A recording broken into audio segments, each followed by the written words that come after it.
ਜਿਸ ਤਰ੍ਹਾਂ ਆਪ ਜੀ ਨੂੰ ਬੜੀ ਦੇਰ ਤੋਂ ਅਨਾਉਂਸ ਕਰ ਰਹੇ ਹਾਂ ਕਿ ਕੌਮ ਦੇ ਵਿਦਵਾਨ ਡਾਕਟਰ ਕਰਮਿੰਦਰ ਸਿੰਘ ਜੀ ਢਿੱਲੋਂ ਜੋ ਸੰਗਤ ਦੀ ਬੜੀ ਸੇਵਾ ਕਰ ਰਹੇ ਨੇ, ਗੁਰਬਾਣੀ ਦਾ ਕਨਸੈਪਟ ਬੜੀ ਚੰਗੀ ਤਰ੍ਹਾਂ ਨਾਲ ਖਾਸ ਕਰਕੇ ਸਾਡੇ ਯੂਥ ਨੂੰ ਸਮਝਾ ਰਹੇ ਨੇ। ਅੱਜ ਉਹਨਾਂ ਤੋਂ ਸਮਾਂ ਮੰਗਿਆ ਸੀ, ਸੋ ਉਹਨਾਂ ਨੇ ਆਪਣਾ ਕੀਮਤੀ ਸਮਾਂ ਇੱਥੋਂ ਦੀ ਸੰਗਤ ਵਾਸਤੇ ਦਿੱਤਾ। ਡਾਕਟਰ ਕਰਮਿੰਦਰ ਸਿੰਘ ਜੀ, ਇੱਥੋਂ ਦੀ ਸੰਗਤ ਵੱਲੋਂ ਆਪ ਜੀ ਦਾ ਬਹੁਤ ਬਹੁਤ ਧੰਨਵਾਦ ਜੋ ਤੁਸੀਂ ਆਪਣਾ ਕੀਮਤੀ ਸਮਾਂ ਸੰਗਤ ਨੂੰ ਦਿੱਤਾ। ਅਤੇ ਅਸੀਂ ਕੋਈ ਕਿਸੇ ਲਫ਼ਜ਼ਾਂ ਦੇ ਨਾਲ ਇਸ ਨੂੰ ਬਿਆਨ ਨਹੀਂ ਕਰ ਸਕਦੇ। ਸੋ ਆਸ ਹੈ ਕਿ ਤੁਹਾਡੇ ਇਸ ਕੀਮਤੀ ਸਮੇਂ ਦਾ ਲਾਭ ਇੱਥੋਂ ਦੀ ਸੰਗਤ ਉਠਾਏਗੀ ਅਤੇ ਬਾਕੀ ਦੇ ਵੀ ਯੂਥ ਜਿਹੜੇ ਡਾਇਰੈਕਟਲੀ ਕੁਝ ਨਾਲ ਜੁੜੇ ਹੋਏ ਨੇ ਉਹ ਵੀ ਇਸ ਸਮੇਂ ਦਾ ਲਾਭ ਉਠਾਉਣਗੇ। ਸੋ ਆਪ ਜੀ ਕਿਰਪਾ ਕਰੋ, ਸੰਗਤ ਨੂੰ ਖਾਸ ਕਰਕੇ ਜਪ ਬਾਣੀ ਜੋ ਗੁਰੂ ਨਾਨਕ ਪਾਤਸ਼ਾਹ ਜੀ ਪਵਿੱਤਰ ਬਾਣੀ ਹੈ, ਇਸ ਦਾ ਬਹੁਤ ਗਹਿਰਾ ਭਾਵ ਹੈ ਜੋ ਅੱਜ ਤੱਕ ਕਿੰਨੇ ਟੀਕੇ ਹੋਣ ਦੇ ਬਾਵਜੂਦ ਵੀ ਅਸੀਂ ਇਸ ਨੂੰ ਪੂਰਨ ਤੌਰ 'ਤੇ ਅੰਡਰਸਟੈਂਡ ਨਹੀਂ ਕਰ ਸਕੇ। ਗੱਲ ਤਾਂ ਆਪਣੀ ਅਵਸਥਾ ਦੀ ਹੁੰਦੀ ਹੈ। ਸੋ ਤੁਹਾਡੀ ਜਿੱਥੇ ਅਵਸਥਾ ਹੈ, ਜਿਸ ਤਰੀਕੇ ਦੇ ਨਾਲ ਤੁਸੀਂ ਸਮਝਿਆ, ਉਹ ਪਲੀਜ਼ ਸੰਗਤ ਦੇ ਨਾਲ ਸ਼ੇਅਰ ਕਰੋ। ਸੰਗਤ ਵੱਲੋਂ ਫਿਰ ਤੋਂ ਆਪ ਜੀ ਨੂੰ ਜੀ ਆਇਆਂ ਜੀ। ਵਾਹਿਗੁਰੂ ਜੀ ਕਾ ਖਾਲਸਾ, ਵਾਹਿਗੁਰੂ ਜੀ ਕੀ ਫਤਿਹ।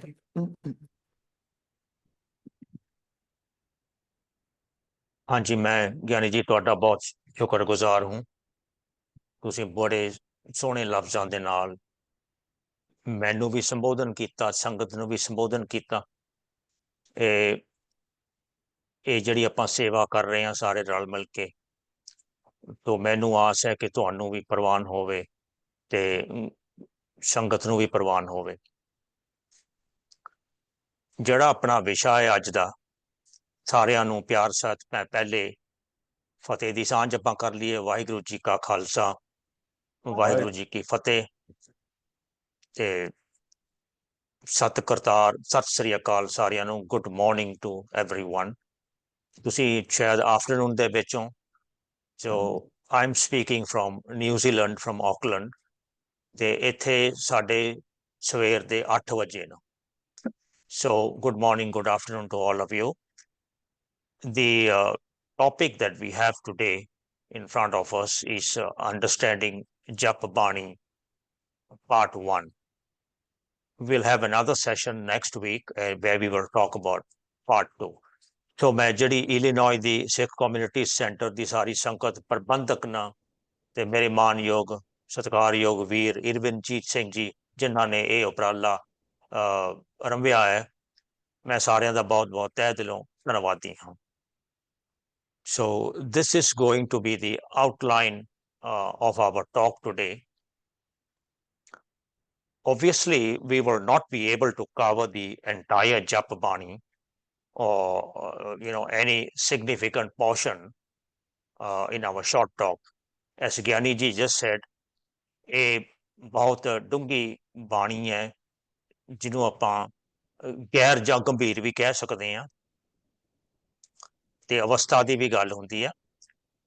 वैसे आपां कोशिश जरूर करनी है। So we will not be able to cover the entire Jap Bani or even any significant portion in our short talk.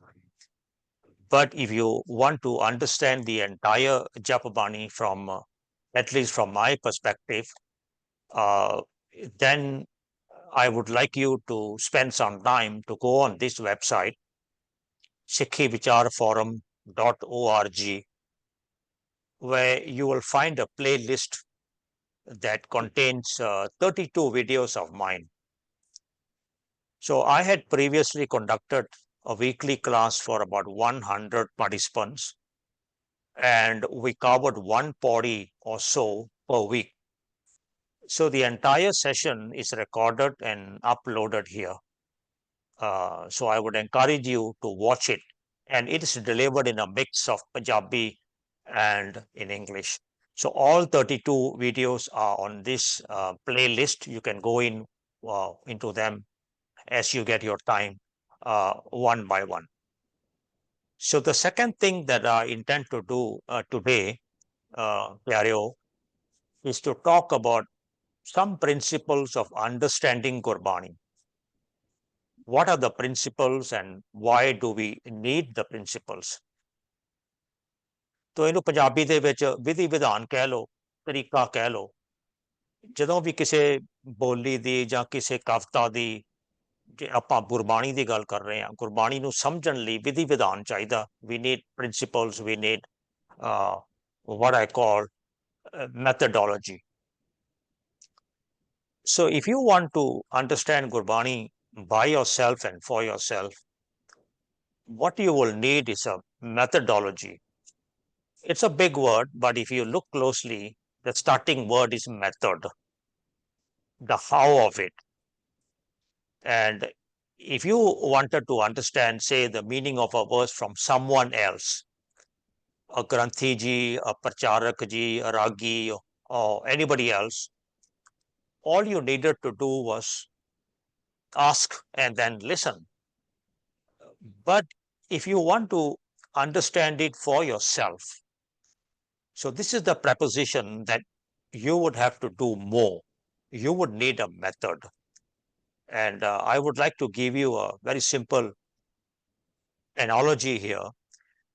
Let's say you needed to go to a certain place X, and if you needed someone else to take you there, then all you need to do is just follow, hop into the car and be driven.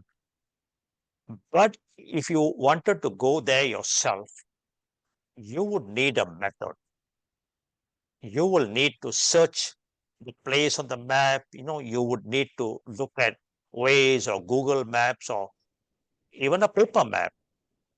And then you would have to understand the system. You would have to follow it yourself. Now that is the method. And if you followed the method, you would get there by yourself, for yourself.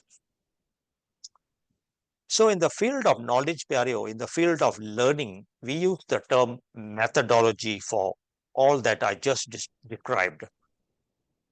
But methodology is more than method. It has principles. We will need to know what the principles are. We would need to know how to apply them, when to apply them, and even when to make the exceptions for the principles. So very basically, methodology it's a structured procedure, an organized procedure, a step-by-step procedure for acquiring knowledge or verifying knowledge claims. So for the purposes of our understanding of Gurbani, of our session today, or generally for anything to do with Gurbani understanding, methodology would then be a structured process, an orderly process, a step-by-step process for understanding Gurbani. So the structured process is called a framework, and for lack of a better term or a better word, I just named it the Gurbani framework. So I created this framework, which I've used in my work on Gurbani translation. And if you picked up any of my 11 books on Gurbani, you will find this framework being used in all my Gurbani translation. So as I said earlier, I have named it the Gurbani framework, and it has 10 principles. Obviously, we cannot cover all the 10 principles in our talk today, Pyareo.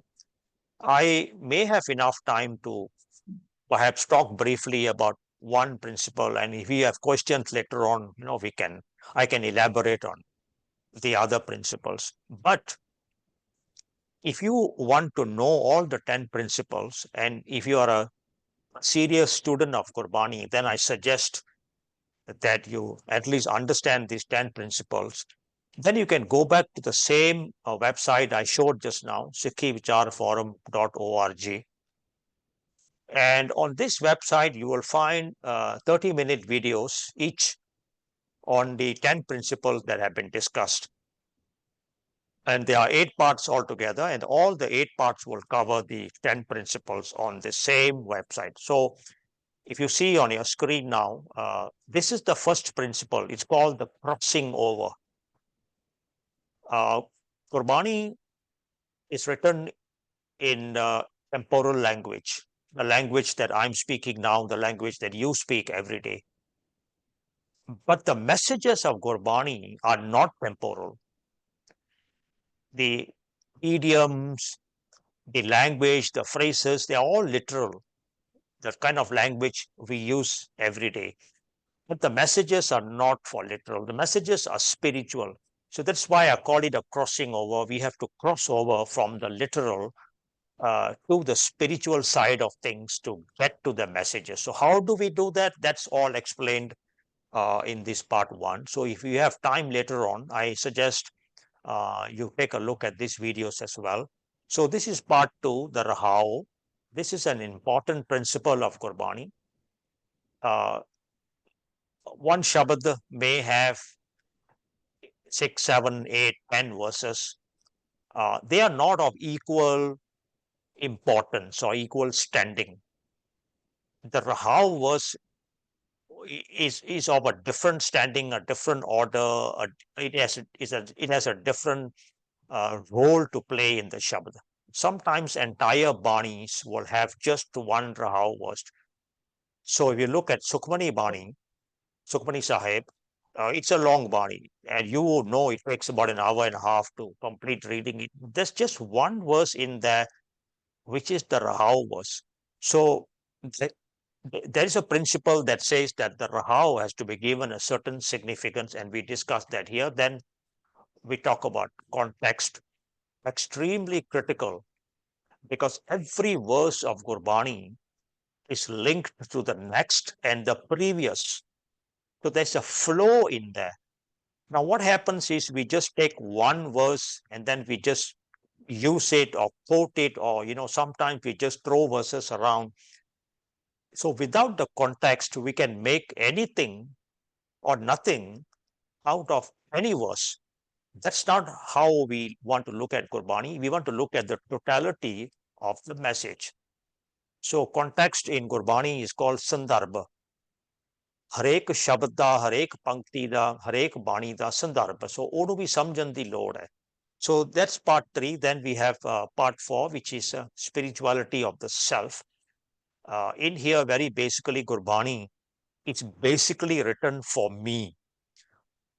Let's take a step back. Gurbani is written by 35 spiritually enlightened beings, which talks about their spiritual experiences. So it is the spiritual experience of the self of the writers. Therefore, when we read it, when we attempt to understand it, to the spiritual messages, then we understand that it is written for me. And on your side, you will say that it's written for you. It is not written for the world out there or for some third, fourth, fifth party.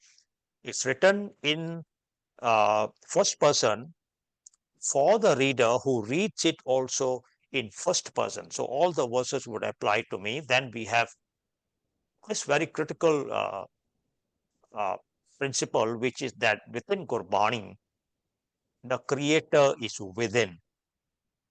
So in Sikhi, we do not have the concept of a God sitting up there, out there, somewhere in the heavens and running the world down here or micromanaging. Guru Nanak says that the creator is within, the creator is within creation, the creator is within every single atom, every single portion of creation. So that's another important principle of understanding Gurbani. So if we don't understand this principle, then whenever God, creator, Prabhu, Paramatma, Ram, Rahim is mentioned in Gurbani, we start to think of some entity out there, then we will not get to the messages. Part 6 is the here and the now. Bani is not written for a past life or for an afterlife. It's written for life here and now, the life that we are all living, that I'm living, that you are living. This is another important principle of Gurbani. Gurbani explains Gurbani. Now, there are a lot of concepts within Gurbani that are derived from the pre-existing concepts in 1469 when Guru Nanak came. The spiritual world already had hundreds and thousands of concepts, concepts such as service or seva, concepts such as God, and many other concepts. But when they are used within Gurbani, they are used within the context of Gurbani. So we cannot open up an external dictionary to look for the meanings of the concepts that are used within Gurbani. For instance, the concept of, let's take a very simple concept, the concept of death. So if you open up a dictionary, it'll explain death some way. If you open up another spiritual text, the Vedas, the Upanishads, they will explain death some other way. But to understand the way Gurbani views death, then we have to look within the 1429 pages to understand what the meaning of the concept is. So, Pyareo, we are blessed because our scripture is not, 20 pages or 50 pages. It's a massive, complete and comprehensive 1429 pages. So everything that is used within Gurbani is explained within Gurbani. We just need to make a little effort to go look for the meaning of the concepts. And then the last one is where I talk about three concepts. Grammar.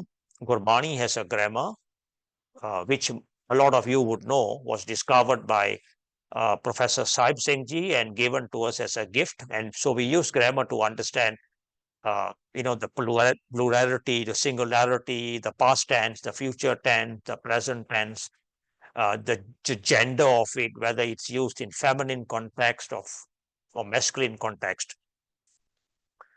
And then two other concepts, which are consistency and the spirituality of the Shabad. What I mean by consistency is that when you look for the meaning of concepts within Gurbani, it cannot have a different meaning on page 1 and then another meaning on page 15 and another meaning on page 16. It has to be consistent because the editor of the entire 1429 pages were our gurus themselves, Guru Arjan Padshahi ji first, and then Guru Gobind Singh ji the second time around. So they have ensured that there is consistency of the spiritual message all throughout 1429 pages. There is consistency of the entire Gurbani across all 35 writers.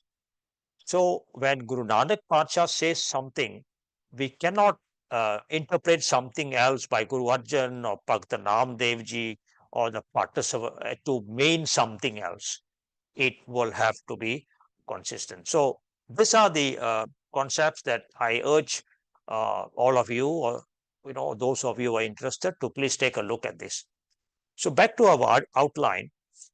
I will do the first two, provide general details, and then perhaps one principle, and then I hope to have a discussion with you on any aspect of Japabani that may be of interest to you.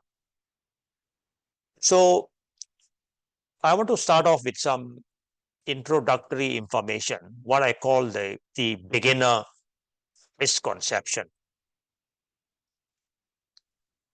Now, what we mean by this is that when we look at Japabani, we have certain preconceived notions about the Bani, which are a direct result of these things.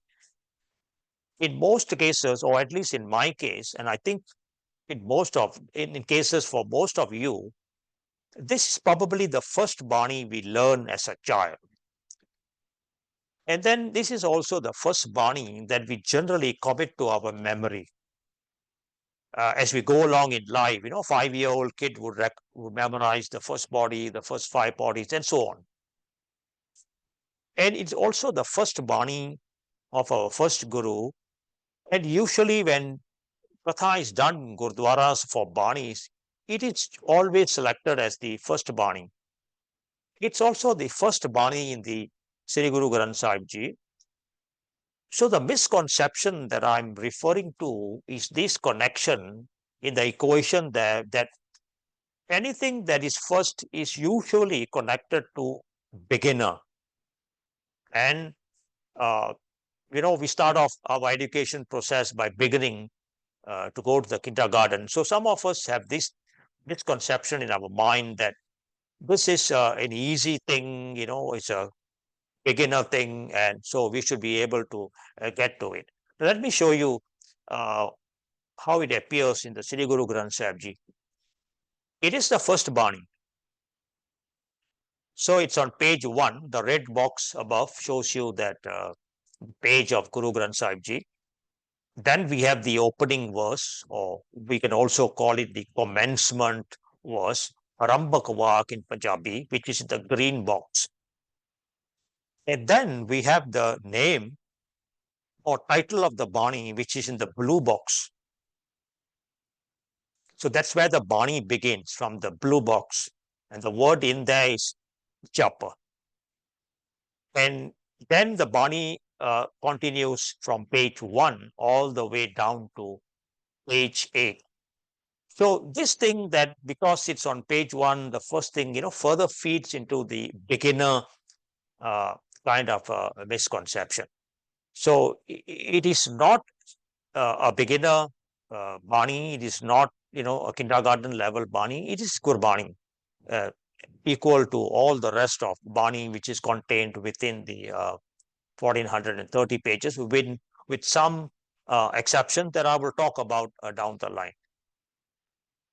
So let's begin with this basic question: where and when was Jap Bani composed? The reason I talk about this issue is that it is important in helping us deal with the misconception that we have. First Bani, easy Bani, easy to memorize, easy to read, short sentences. So therefore, we need to deal with this misconception. Well, there is no direct way of knowing, in the sense that the time and location of the writing of Japabani is not mentioned within Japabani. It is not mentioned anywhere within the Sri Guru Granth Sahib Ji either. So the short answer is that there is no direct way of knowing that. But what we can do is refer to sources outside the Japabani or outside the Sri Guru Granth Sahib Ji. There are sources outside that talk about when and where it was composed. There are some contradicting accounts, but we will take the one that is most commonly narrated and understood. More importantly, even if there are contradictions in the sources that are outside Japabani, somebody says that Japabani was the first Bani, then somebody says that the first Bani that was written by Guru Nanak Pacha. Somebody else says that it was the Bani that Guru Nanak wrote when he emerged from the Vein river after 3 days of submersion, and so on. But the second point is important, that we can make some deductions from looking at the content of Japabani. So if you understand Japabani and look at the thing as a whole, so there's a procedure in methodology called content analysis. So we look at Japabani, we look at the content, we look at the messages, and then we make a deduction as to when this Bani was most likely composed. So this is what we get from the outside sources. We know that from 1500 to 1521, Guru Nanak Pacha went on his travels. In Punjabi, they are called the Udasis. There is some debate whether there were 3 or there were 4, but generally we know that he went on a 21-year tour across the world, north, south, east, west, down south, all the way until Sri Lanka, east, all the way until Makkah, Medina, up until Turkey even, and then within India, right all the way until Bengal, what is called Bangladesh today, and many other places. So basically, he traveled for 21 years, and if you do a sort of a modern day calculation on the distance, it comes up to about 24,000 kilometers that Guru Nanak traveled. So this is what we find in the outside sources. Then in 1521, Pacha returns to Kartarpur after his final travel journey. So he spends about 18 years in Kartarpur as a farmer and as a pracharak of his spiritual messages. This is another historical measure that helps us understand this question of when and where it was written. So in February of 1539, we know that Guru Nanak met with the Sikhs at a occasion called the Shivaradha Mela at a place called Achal Batala. This is where he had a dialogue with the Sikhs. So this dialogue is recorded by Guru Nanak Pacha in a Q&A format. There are about 70 plus questions and equal number of answers that Guru Nanak has given. This Bani, Sith Ghost, can be found in the Sri Guru Granth Sahib Ji in Ramkali Rag on page 938, and it is completed on page 946. So again, if you want to understand this Bani, you can go back to the same website where you will find a playlist that contains 33 videos of mine. Again, I had conducted a weekly session on Seth Ghost covering 140 or so per week. The entire session in English and Punjabi, it's recorded and uploaded on this website. So back to our historical narrative. Now, Shivarat Mela comes in the February or March of 1539, and Pacha passes on in September of the same year. So, obviously then, Seth Ghost was composed by Guru Nanak somewhere between March of 1539 to September of 1539. So this much we are pretty much clear from the external sources that we have. So this is what we can glean from sources outside of Bani, outside the Sri Guru Granth Sahib Ji. This one, right? The Shivarat and the final 6 months of Guru Nanak Pacha composing the Siddha Ghost. Now, when we look at the content of Japabani, what I mentioned just now, the content analysis, these are some of the things we can agree on. Japabani is actually a summary of Guru Nanak's spirituality. And it also contains a summary of Siddha Ghost. So going by these two facts, especially the second one that contains a summary of Siddha Ghost, the conclusion that I'm coming to is that Japa is actually the final composition, and Siddha Ghost is the composition that is just prior to Japabani. So based on these two things, the outside sources as well as the content analysis, I have come to the conclusion that Japa is the final composition just prior to installing Pai Lena as Guru Angad. So having appreciated this understanding of Japabani being the final composition, being the summary composition of Guru Nanak's entire spirituality, and also containing the summary of the main principles of Seth Ghost. Now, if you go to Seth Ghost, you find that at the core level, at the very basic level, it is a discourse between the method of spirituality of the Seths, the yogis, which is through practices, through asanas and through meditations and through contemplations. And Guru Nanak's version of spirituality, on the other hand, which is what we call the spirituality of the Shabad. So it is all about Shabad on one side and about practices, contemplation, meditation, asanas, the 84 asanas on the other side. And also things like renunciation by the Sikhs. And Guru Nanak is saying, no, when you look at the spirituality of Shabad, you don't need to renounce anything. You stay in the world and live in the world. So the core thing there is Shabad. And when you come to Japa Bani, the conclusions of Japa Bani, you come across a body that contains the verses of Kriya, Shabda, Sachi, Sal. Now, that is the summary of the discussion that Guru Nanak had with the Sikhs. That is why I'm saying that Japa Bani was written after Seth Ghost, because it has a summary in 4 bodies. The what we call the Karma body, the the 4 stages that the last 4 bodies are written in, and then the Kriya part, how to sculpture the entirety of spirituality.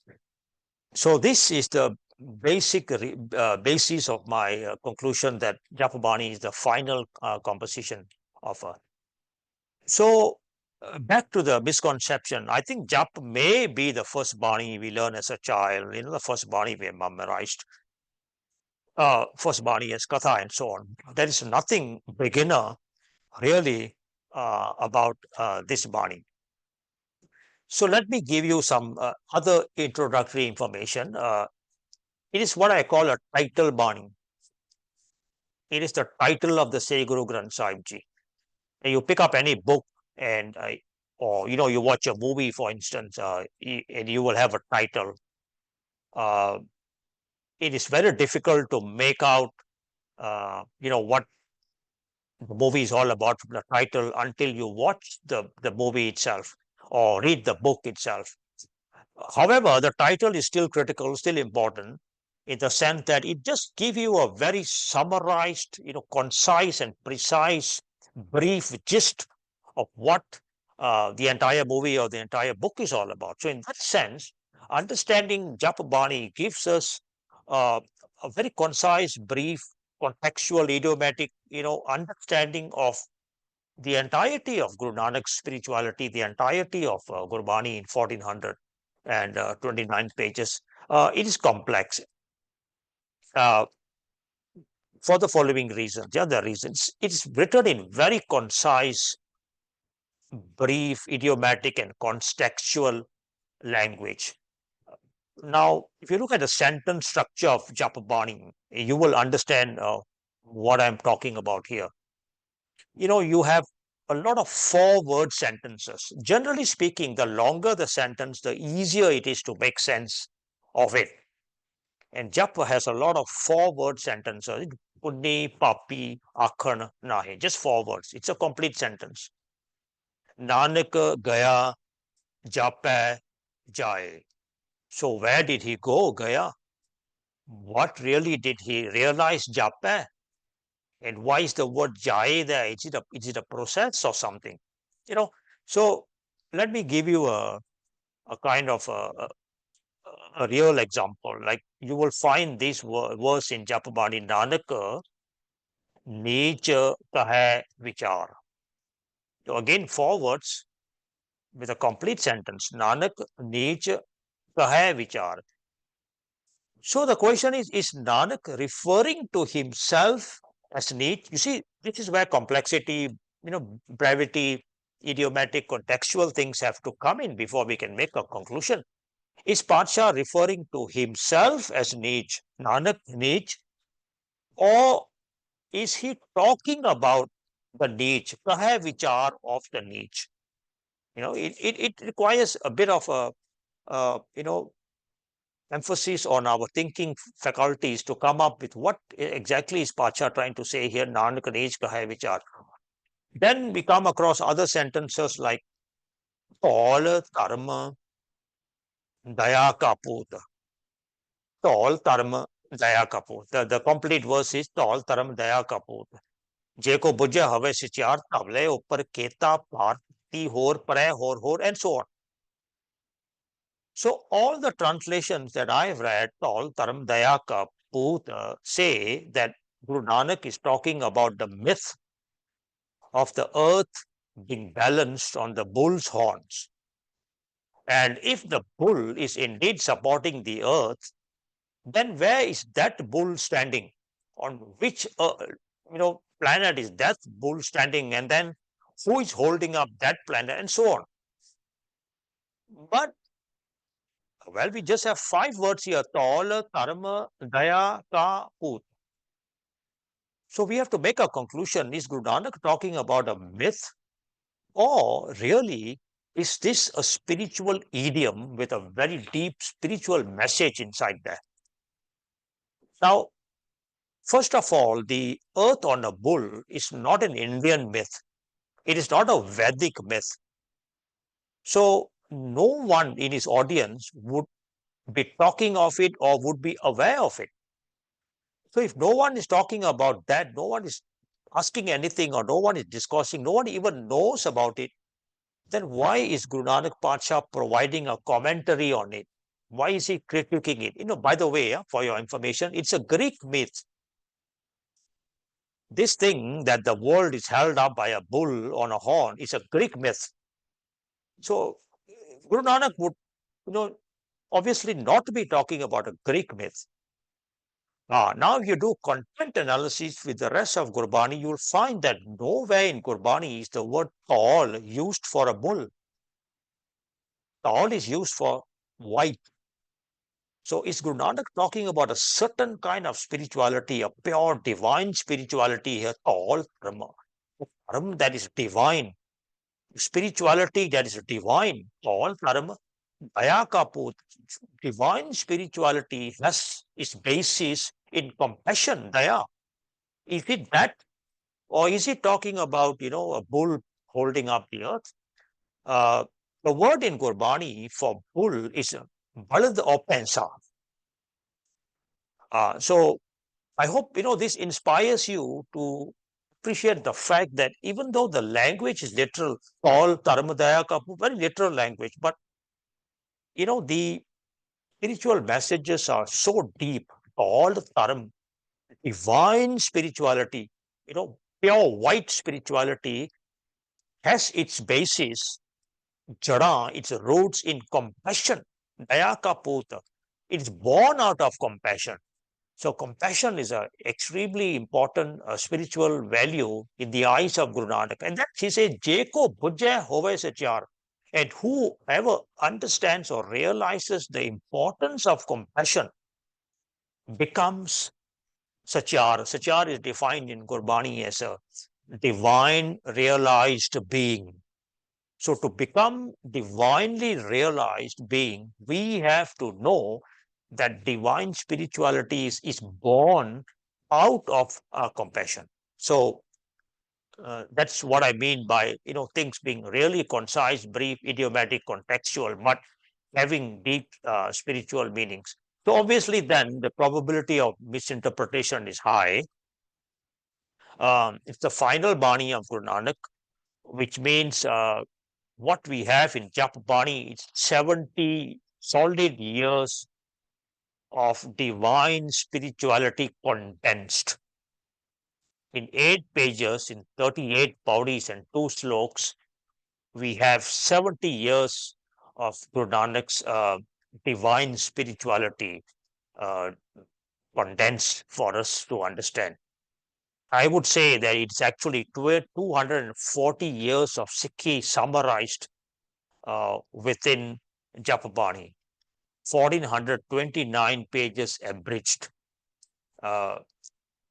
Please do not take any of these facts to get discouraged. I don't mean to discourage anybody by giving this. I'm actually uh, telling you that even I myself was never discouraged by the complexity that Japabani, behind the complexity, there's beauty, there's depth, there's spiritual genius and there's spiritual wisdom, all abridged all over there. And so the whole idea is that these were the facts that piqued my interest, that gave me inspiration to dive deeper and deeper into Japabani, on a regular basis.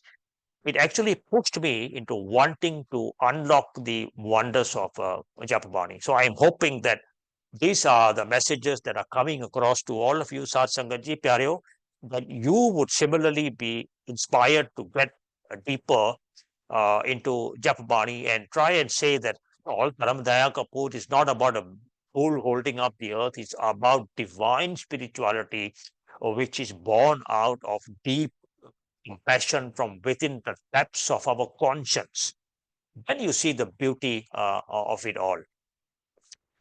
So this is how, again, Japa Bani appears in the Sri Guru Granth Sahib Ji. The green box is what we call the opening verse, the commencement verse. We generally refer to it as Mool Mantar in Punjabi language.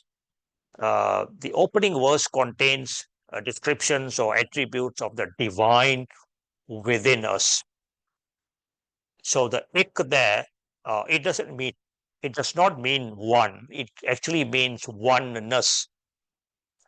The open uda means extended into or manifested into. In Punjabi, we call it pasarya hoya.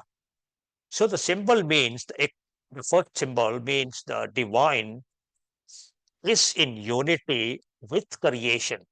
The divine is extended into creation. The divine is in oneness with the entirety of the universe. So Guru Nanak explains it down the line on page 462 when he says, Balhari Kudrat Vasya.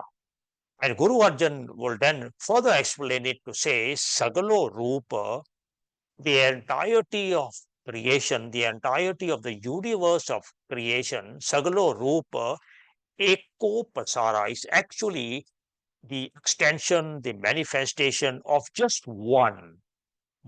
And that's what I mean by the oneness.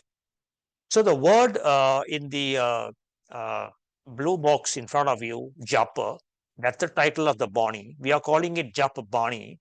And some in the Sikh world add the word Ji, Japa Ji, or Sahib, Japa Ji, Sahib to this Bani. But this is how Guru Nanak wrote it, Japa. So Jap is derived from a very common Punjabi word called Japana, or Japana Karna, or Japana Kita. So we ask in Punjabi, Tenu kive japda? How do you know? So Japana is to know, to understand. Now the spiritual word for knowing and understanding is the realizing. In Punjabi, we call it Anbhav Karna. It's realization. Jap really means realization. So you look at the flow now. After describing the divine within us, Ekwankar, all the way to Gur Prasad, and this is the authorship of this opening verse is Guru Nanak Pasha. So after Guru Nanak describes the divine within us, the next question is, what do we do? What do we do with the divine, towards the divine? And the answer is in the green box, Japa. In other words, this is the divine within you. Now you have to realize Japa. Then the next question is, why do we realize?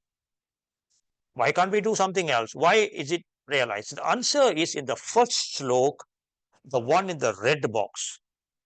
So I hope you can appreciate, that there's a order, there's a structure, there's an arrangement to this beautiful composition, which is called Japa Bani or Japaji Bani or Japaji Sahib. So there is the divine presented to us, Eko to Gur Prasad, and then the answer, what do we do? What do we do with the divine? Japa. Then why do we have to do japa? That is our such, jugar such, happy such, nanak hosi be such. And then the next question is, how do we realize? How do we realize? And that is in 30 bodies that 38 bodies that follow. So body is a rung. So Guru Nanak Pasha describes the divine, tells us what to do with the divine, tells us why we need to do that with the divine, then gives us 30 steps, 38 rungs, 38 steps to get there. So basically, when we climb a ladder, we do it one step at a time, one rung at a time. And then the next question would be, what happens when we realize the divine with it? And that answer is in the final slok. Jinni naam tyaya gaye mushakat kal nanak te ujale. That is what happens. Keti chutti nal is what happens. So I have summarized it in this table here, the structure of Japabani, to tell you that this is This is the spiritual genius, the spiritual wisdom of the genius of Guru Nanak Pacha that is for us to see, to realize, and to understand. You see, so Ek Oankar to Guru Prasad is the destination. That's where we want to reach. Then there's an objective. The objective of our spirituality, of our spiritual journey, is realization, japa. Then in the green box is, why is this the objective? That is explained in that slok, Ar Sach, Jugar Sach, Happy Sach, Nanak, Hosi, Pi Sach. And then, of course, the question of how do we achieve it? So that's the subject matter of the 38 bodies. And then at the end, on page 8, we have the one slok, which is the conclusion. So what I intend to do for today's session, Pyareo, is to answer this one question in the third question, the green box. Yeah, why is japa the objective? Why is realization the objective? And the reason I want to come to this is not just because it is, it is Guru Nanak's objective given to us. It is Guru Nanak's spirituality telling us that Sikha, this is your objective. Realization is your objective. So we need to understand why this realization. That's number one. The second thing is that, I've been dealing with the Sikh world all my life, and I see that lots of people have lots of other objectives of their spirituality, and very few people actually see realization as the objective of their spirituality. So I think it's important we understand why is it that realizing the creator that is described in the commencing verse, the divine, why is it that realizing the divine, the objective of Guru Nanak Sikhi? And the answer is in this slok, Ar Sacha, Jugar Sacha, Happy Sacha, Nanak Hosi, Pi Sach. So let's try to understand this slok for today's session. Now, this is the slok. And, I suppose all of us are familiar with it. And we have all understood it as something. And the most common understanding, if you open up your devices now, or, open up, if you brought you along a translation of Bani or anything else for that matter, this is what you will find. The translation of Ar Sach, Jugar Sach, the first slok, Happy Sach, Nanak Hosi Pi Sach, being given as true in the primal beginning, true throughout the ages, true here and now, O Nanak, forever and ever true. So this is the translation we find across all translations. Sometimes it is translated this way. He was the creator in the primal beginning. He was the creator throughout the ages. He is the creator here and now. O Nanak, he is forever and ever the creator. Now, the problem or the challenge, the issue with this translation and this translation, both the translation, is that they do not answer the question, why do we need to realize him? And I hope you can see that. You can follow my thought offline. Yeah. The objective is realization of the divine that's described above, Ek Oankar all the way to Guru Prasad. And jap is what we need to do as our objective, realize him. And the slok is supposed to explain, why do we need to realize him? If the meaning of the slok is that he was there in the beginning, he will be there till the end, there are lots of things that I can do with that kind of God, with that kind of divine.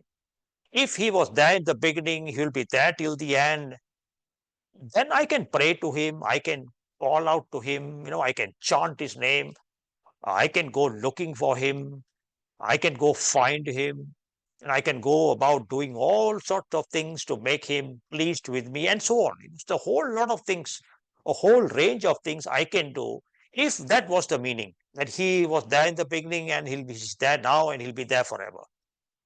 And that is, I think, the issue that I find with the Sikh world. That's why lots of different people have all sorts of objectives of the spirituality: praying, calling, chanting, looking, seeking, finding, doing all sorts of acts, ritual deeds to make that divine happy, which is most of us do, which is what most of us are told to do. But Guru Nanak Padsha said japa, realize him. He did not say pala. If the title of the Bani was pala or maybe labbo or Ratan or anything else, but jap, then maybe it makes sense that he was there in the beginning, so go find him. He's there now, so go look for him.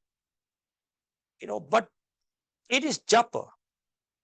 It is the realization. So we need to look at this slok to explain why is realization critical, and why is realization the objective of our spirituality as set for us by Guru Nanak. So, Pyareo, what we will need to do, we will need to re-examine the slok and find its meaning in the way that will answer the question, why is Guru Nanak asking us to realize the divine? That's the question. Keep that in your mind. Park it somewhere in your mind, right in front or right at the back, wherever you're happy. Why is Guru Nanak asking us to realize the divine? So to do this, I'm going to apply one of the principles of the framework. Okay. Then, let's examine the slok first, and then we will talk about the principle at the end. But I am going to apply one of the principles of the framework, the 10 principles that I spoke of at the early part of this session today. Now, look at the words that I have underlined. The truth of the matter, Pyareo, is that the concept of time, beginning, throughout the ages, here and now and forever, these are measures of time. These are actually all man-made concepts. And a man-made concept, by definition, within Gurbani, cannot be applied to the creator. It cannot be. These concepts are applicable for the human. For example, if we said the translation of Ad Sach was he was there in the beginning, then we have to ask, where was he before the beginning? Because the concept of beginning is a man-made concept. So when you have a beginning, there has to be something before the beginning, But do we even have a concept or a word that describes before the beginning? Now, just because we don't have a concept, we don't have an understanding of before the beginning, we can't apply that to the creator and say, well, before the beginning, there was no creator, or we don't know, or something. So Guru Nanak wouldn't be writing in those kind of terms that he didn't know, or he used man-made concepts to describe the creator. So this is the primary problem here, apart from the fact that this translation does not answer our question, why do we need to realize him? Because it tells us we can do a lot of other things apart from realizing. That's probably why we have put realization on the back burner. So let's look at the individual words. If we look at Ad, it's got a Sihari with it. So that's a grammar. Ad generally means from conception, from the point of conception, the beginning or starting point. So obviously then we cannot apply, God does not have, the divine does not have a point of conception. It's a human concept. So by the way, Ad is a Sihari, Ad to or Ad which. So from conception, beginning or the starting point, such in Gurbani across the 1429 pages, when you see the word such with a Sihari with an Ankar, it appears to Akal Purukh, the creator, the divine. The origin of Satya is a Sanskrit word Satya. So when Satya appears as a Sanskrit word in Gurbani, it appears as Sat. Sat Purkha Jene Janeya. Satya appearing as a Sanskrit word, it appears as Satta. But when Satta is a Sanskrit word, if translated as a Punjabi word in Gurbani, it appears as Sach with a chacha. So that is what is being used here, Sach. So it used 4 times here. Sach after Ad, Sach after Jugad, after Happy, and after Hosi. So it refers to the creator. Jugad, it's following Ad, following conception, or what comes after conception. Happy, simple Punjabi, here and now. Hosi, throughout existence. So now if we look at all these individual words, understanding the fact that these are actually human concepts meant for application to the human being, this is the translation that we come up for Ar Sach Jugar Sach. The creator is within me from my Ad, from my conception. So here another principle is at work, which is the spirituality of the self. Guru Nanak is saying the creator is within him from his Ad. When I read it as the creator is within me from my Ad, from my conception. He is within me since conception, following conception, Jugad. He is within me here and now, happy Sach Nanak. He is within me throughout my existence. Hosi be such. Human constructs, human concepts being applied to us human beings. Just look at it for a while, and see if it makes sense to you to understand it this way. It opens up, for me at least, it opens up a whole new dimension of spirituality when I understand that Guru Nanak Patsha is telling me, Karminder, the creator is within you from the day you were conceived. He is within you since you were conceived, following your conception. And to understand that he is within me here and now. He is going to be within me throughout my existence. The divine is going to be within me till the last breath of mine on this earth in this life. It opens a whole new door of spirituality for me. And I believe that it's the door that Guru Nanak wanted to open for me, to tell me that the creator is within us from the conception all the way to the last part of life. You have this very beautiful verse in Gurbani. I think a lot of you are familiar with it because it was sung 30, 40 years ago by, Ragi Pai Gopal Singh, Chim Chim Varse Amrit Tara.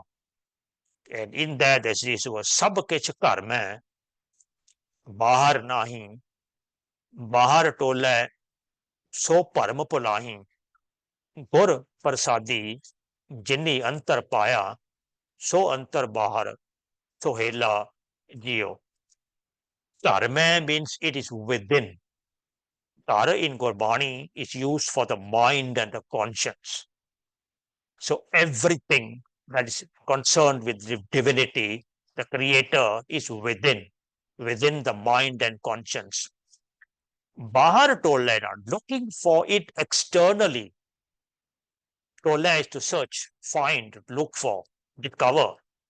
Attempting to discover, find, or search it outside Bahar is a paramapulahi. Param in English is a delusion. Pulahi is an illusion. So spirituality becomes illusional if we are looking for something outside, and that something really is within. Prasadi means with the enlightenment of the Guru, which is the Shabad. Enlightenment of the Shabad Guru. Shabad Guru de Gyan Rahi. Jinni Antar Paya, realize the creator within. So Antar Bahar Sohela, then the end result is spiritual bliss, spiritual joy, ananda, or khera. So this is karma, it means within. This is parampalahi, which means delusion or illusion.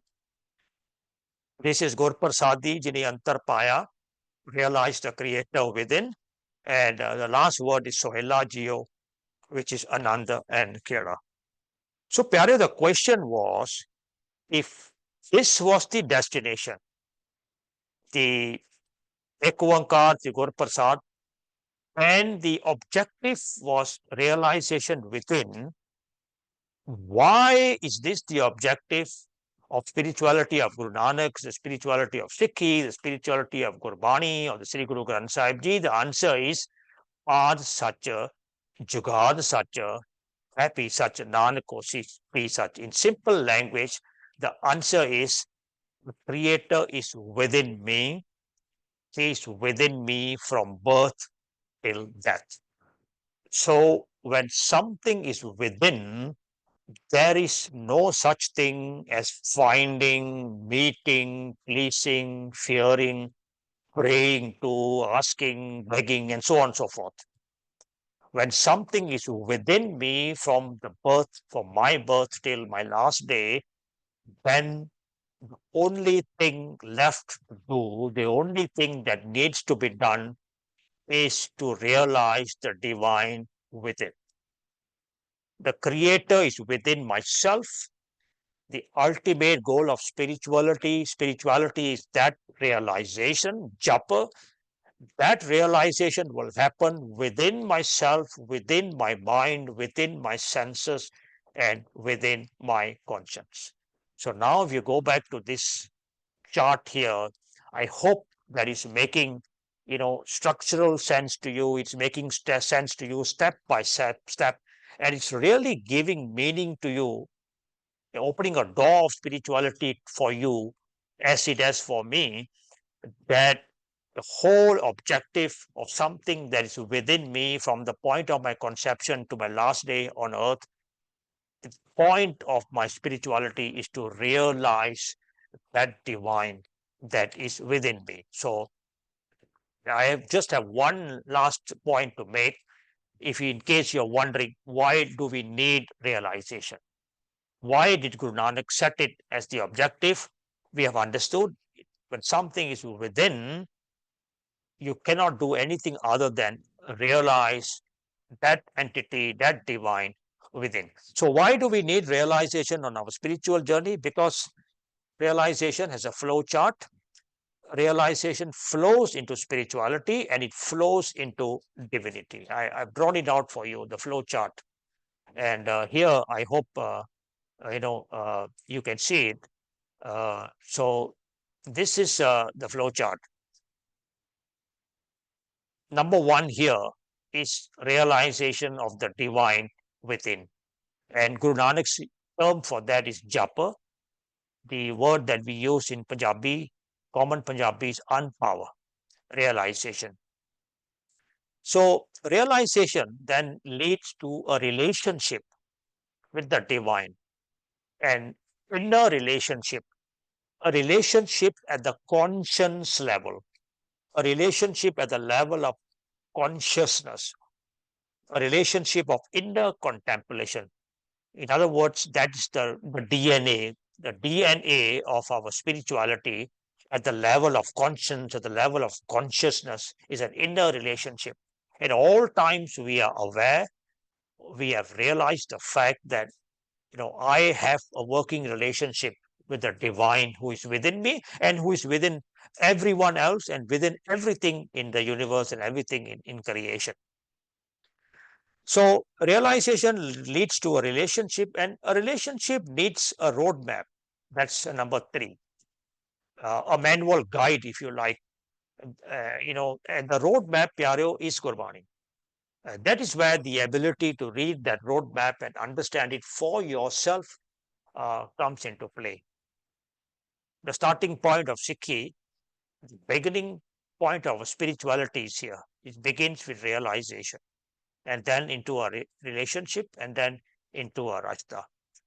So ਕਰਤਾ ਸਾਡੇ ਅੰਦਰ ਮੌਜੂਦ ਹੈ। ਜਦੋਂ ਅਸੀਂ ਸਾਡੇ ਅੰਦਰ ਮੌਜੂਦ ਕਰਤੇ ਨੂੰ ਅਨੁਭਵ ਕਰਦੇ ਹਾਂ, ਜਾਪਣਾ ਕਰਦੇ ਹਾਂ, ਜਪ ਕਰਦੇ ਹਾਂ, ਫਿਰ ਉਹ ਸਾਡੇ ਅੰਦਰ ਮੌਜੂਦ ਕਰਤੇ ਨਾਲ ਇੱਕ ਰਿਸ਼ਤਾ ਕਾਇਮ ਹੁੰਦਾ, ਰਿਲੇਸ਼ਨਸ਼ਿਪ, ਰਿਸ਼ਤਾ। ਇੱਕ ਮਾਨਸਿਕ ਰਿਸ਼ਤਾ ਜਾਂ ਇੰਜ ਕਹਿ ਲਓ ਰੂਹਾਨੀ ਰਿਸ਼ਤਾ। ਉਰਦੂ ਵਾਲੇ ਜ਼ਮੀਰ ਵਰਤਦੇ ਆ, ਸੋ ਆਪਾਂ ਜ਼ਮੀਰਕ ਰਿਸ਼ਤਾ ਵੀ ਕਹਿ ਸਕਦੇ ਹਾਂ। ਸੋ ਸਿੱਖੀ ਇੱਕ ਰਿਸ਼ਤਾ ਹੈ ਤੇ ਗੁਰਬਾਣੀ ਉਸ ਦਾ ਰਸਤਾ ਹੈ, ਉਸ ਰਿਸ਼ਤੇ ਦਾ ਰਸਤਾ। ਤੋ ਜਿੰਨਾ ਰਾਹ ਤੇ ਚੱਲਣਾ ਹੋਵੇ ਨਾ, ਤੇ ਜਿਹੜੀ ਰੂਹਾਨੀਅਤ ਹੈ ਨਾ, ਇਹ ਵੀ ਇੱਕ ਰਸਤਾ ਹੀ ਹੈ, ਰਸਤੇ ਤੇ ਚੱਲਦੇ ਪਏ ਆ। ਸੋ ਜਿੰਨਾ ਰਾਹਾਂ ਤੇ ਚੱਲਣਾ ਹੋਵੇ, ਜ਼ਰੂਰੀ ਹੈ ਕਿ ਰਸਤੇ ਦੀ ਸਮਝ ਹੋਵੇ, ਰਸਤੇ ਦੀ ਪਹਿਚਾਣ ਹੋਵੇ। ਇਸ ਲਈ ਲਾਜ਼ਮੀ ਹੈ, ਜ਼ਰੂਰੀ ਹੈ, ਅਤਿਅੰਤ ਜ਼ਰੂਰੀ ਹੈ ਕਿ ਸਾਨੂੰ ਗੁਰਬਾਣੀ ਦੀ ਸਮਝ ਹੋਵੇ। that is what I am trying to say, ਕਿ ਗੁਰਬਾਣੀ ਦੀ ਜਿਹੜੀ understanding of Gurbani for the self ਬਾय the self, it's important. ਤੇ ਗੱਲ ਸਾਰੀ ਇੱਥੋਂ ਸ਼ੁਰੂ ਹੋਣੀ ਹੈ, ਅਨੁਭਵ ਤੋਂ। And that is why I've spent all this past 1 hour, Pyareo, to tell you the importance of realization and japa as given to us by Guru Nanak in just one slok. Aad sach, jugad sach, hai pi sach, Nanak hosi pi sach. So I promised to tell you what principle I was applying. Basically, I'm applying principle number 5, realizing the creator within. So we need to keep this principle in mind when we try to understand Gurbani for ourselves. It's a very critical principle. So if each time we came across the word Rabb, Karta, Prabhu, etc. in Gurbani, and immediately we start thinking in terms of a God outside there, sitting up somewhere, running the world, we are never going to get to the intended messages of Gurbani, which is realizing the creator within. So we need to understand the divine or God in the way Guru Nanak conceptualized it for us. And we need to understand that when Gurbani talks about what we need to do in terms of that divine, we need to understand what we need to do. So each time we come across an action verb relating to God, any action word relating to God, and we start to think in terms of praying to him, pleading with him, begging with him, asking him to do miracles in our life, etc., etc. I believe we are never going to get to the intended instructions. So each time we come across an action verb relating to God, we need to know that Gurbani is saying all the action words are telling us to realize him within. So this is the flow chart that we started off with. And today we have looked at the third box, this one here. We have looked at why is realization, japa, the objective of Guru Nanak spirituality. And the answer is because the divine is within me from the point of my conception all the way right up to the last day of my life. And because something is within, the only thing that I need to do is to realize that divine is within me and within you and within everyone else. In next week's session, I intend to look at this one, the conclusion, the final slok. And the idea is that, or at least my hope is that if you understood the first and the last final slok, you will want to know the whole story. So if this is the objective and this is what happens when we get there, then I hope you are inspired enough to ask the question that how do we get there? So this was our outline for today, Pyareo. I have tried my best to give you one general details to one principle of understanding Gurbani. So all we are left with is discussion. With the time remaining, I would like to have a discussion with you on any aspect of Japabani that may be of interest to you.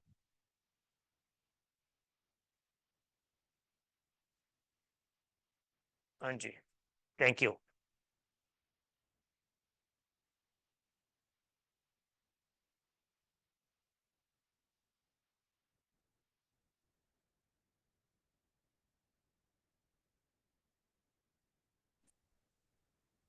ਹਾਂਜੀ ਵਾਹਿਗੁਰੂ ਜੀ ਕਾ ਖਾਲਸਾ ਵਾਹਿਗੁਰੂ ਜੀ ਕੀ ਫਤਿਹ। This is Jasveer Kaur.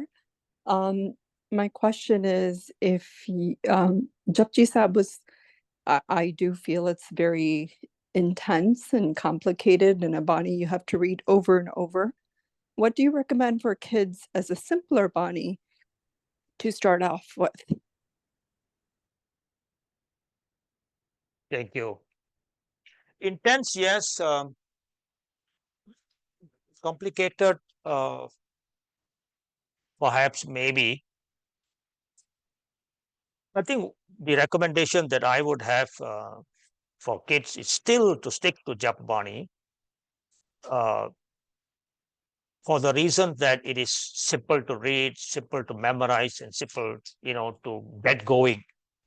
It's a good feeling that a kid can have walking around, on a daily basis, knowing and thinking that, oh, I know the Bol Mantar. Another kid says, I know the first 5 points. It's a good feeling. We want them to have that feeling.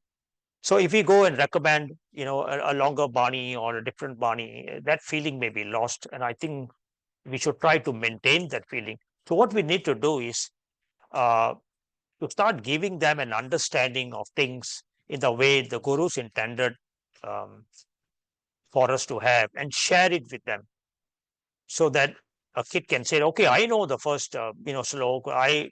My mom and my dad told me the meaning of it. It sounds this way. This is the meaning of it. So all we need to do is just add one more dimension. They know the Bani, they memorize the Bani, they're reading it, and they're proud of it. Keep it. Just try and add the meaning part, the messages part of it to their understanding. And that is where we come in. We parents, we come in there. So I think we need to get the understanding of the concepts within Japabani to the extent that we possibly can, and then share them with our children. Well, we also have Sodar, for instance, the Bani, which we read in the evenings. Most of us do that. It's a much longer Bani. It's a collection of 9 Shabbats from all over the Guru Granth Sahib, and then with the 5 bodies of Ananda added to it. If for some reason you think that your child, is able to have the same emotion that he had with Japbani, with Sodar Bani, then I would suggest that, apply the same rule to Sodar and try and see if you can get the meanings of messages of Sodar, the counsel within Sodar, and share it with them. And I mean, that's how I have done it with my children. And that's how I hoped that my parents had done it with me. What my parents did was they instilled this love of reading, of memorizing, so I was walking around perhaps at age 12 with a lot of Bani memorized in my head, and I felt good about it. So I think our children should carry on feeling good, but the role of giving them the messages, that's our role. ਇਹ ਸਾਡੀ ਜ਼ਿੰਮੇਵਾਰੀ ਹੈ. ਸੋ ਬੱਚਿਆਂ ਨੂੰ ਬਾਣੀ ਆਉਂਦੀ ਹੈ, ਬੜੀ ਸੋਹਣੀ ਗੱਲ ਹੈ, ਪੜ੍ਹਾਓ, ਸਿਖਾਓ, ਜਪਜੀ ਯਾਦ ਕਰਾਓ। ਪਰ ਜਿਹੜੀ ਇਹ ਜ਼ਿੰਮੇਵਾਰੀ ਨਾ ਇਸ ਬਾਣੀ ਨੂੰ ਸਮਝਣ ਦੀ, ਇਹਦੇ ਅੰਤਰੀ ਭਾਵ ਨੂੰ ਜਾਣਨ ਦੀ ਤੇ ਉਹਨਾਂ ਤੱਕ ਪਹੁੰਚਾਉਣ ਦੀ, ਇਹ ਪਿਆਰਿਓ ਫਿਰ ਜ਼ਿੰਮੇਵਾਰੀ ਸਾਡੀ ਬਣਦੀ ਹੈ। So then we have a kind of a relationship, a spiritual relationship with our children, and that would be a beautiful thing, a wonderful thing. Thank you, Ji. Thank you. And I really enjoyed the session. Thank you for your time, and Irvinpreet Virji for setting this up. I appreciate it. And we ask a question. Waheguru ji ਕਾ ਖਾਲਸਾ, ਵਾਹਿਗੁਰੂ ਜੀ ਕੀ ਫਤਿਹ ਵੀਰ ਜੀ। ਆਵਾਜ਼ ਆ ਰਹੀ doctor ਸਾਹਿਬ? ਆਵਾਜ਼ ਆ ਰਹੀ? ਹੁਣ ਬੰਦ ਹੋ ਗਈ, ਤੁਹਾਡੀ ਆ ਰਹੀ ਹੈ, ਭੈਣ ਜੀ ਦੀ ਆਵਾਜ਼ ਨਹੀਂ ਆ ਰਹੀ। ਭੈਣ ਜੀ ਤੁਹਾਡੀ ਵਾਹਿਗੁਰੂ ਜੀ ਕਾ ਖਾਲਸਾ, ਵਾਹਿਗੁਰੂ ਜੀ ਕੀ ਫਤਿਹ ਵੀਰ ਜੀ। First of all, thank you so much for taking your precious time and addressing us and explaining the Gurbani. As one of the Sevadars of the Gurdwara, I'm thanking on behalf of the entire Sangat here that's present here today and joining us via Zoom. You open up so much doors to think about Gurbani in a different way. I can't thank you enough. I learned a lot. I got hooked on to your series during COVID, and I learned a lot. I think I've got this thick a book, like a Bible, that I've been writing notes on. So today from Jap Bani, the word you used for Jap was realization. And then you said, as such, it's since the conception that he was within me, and till death he will be within me.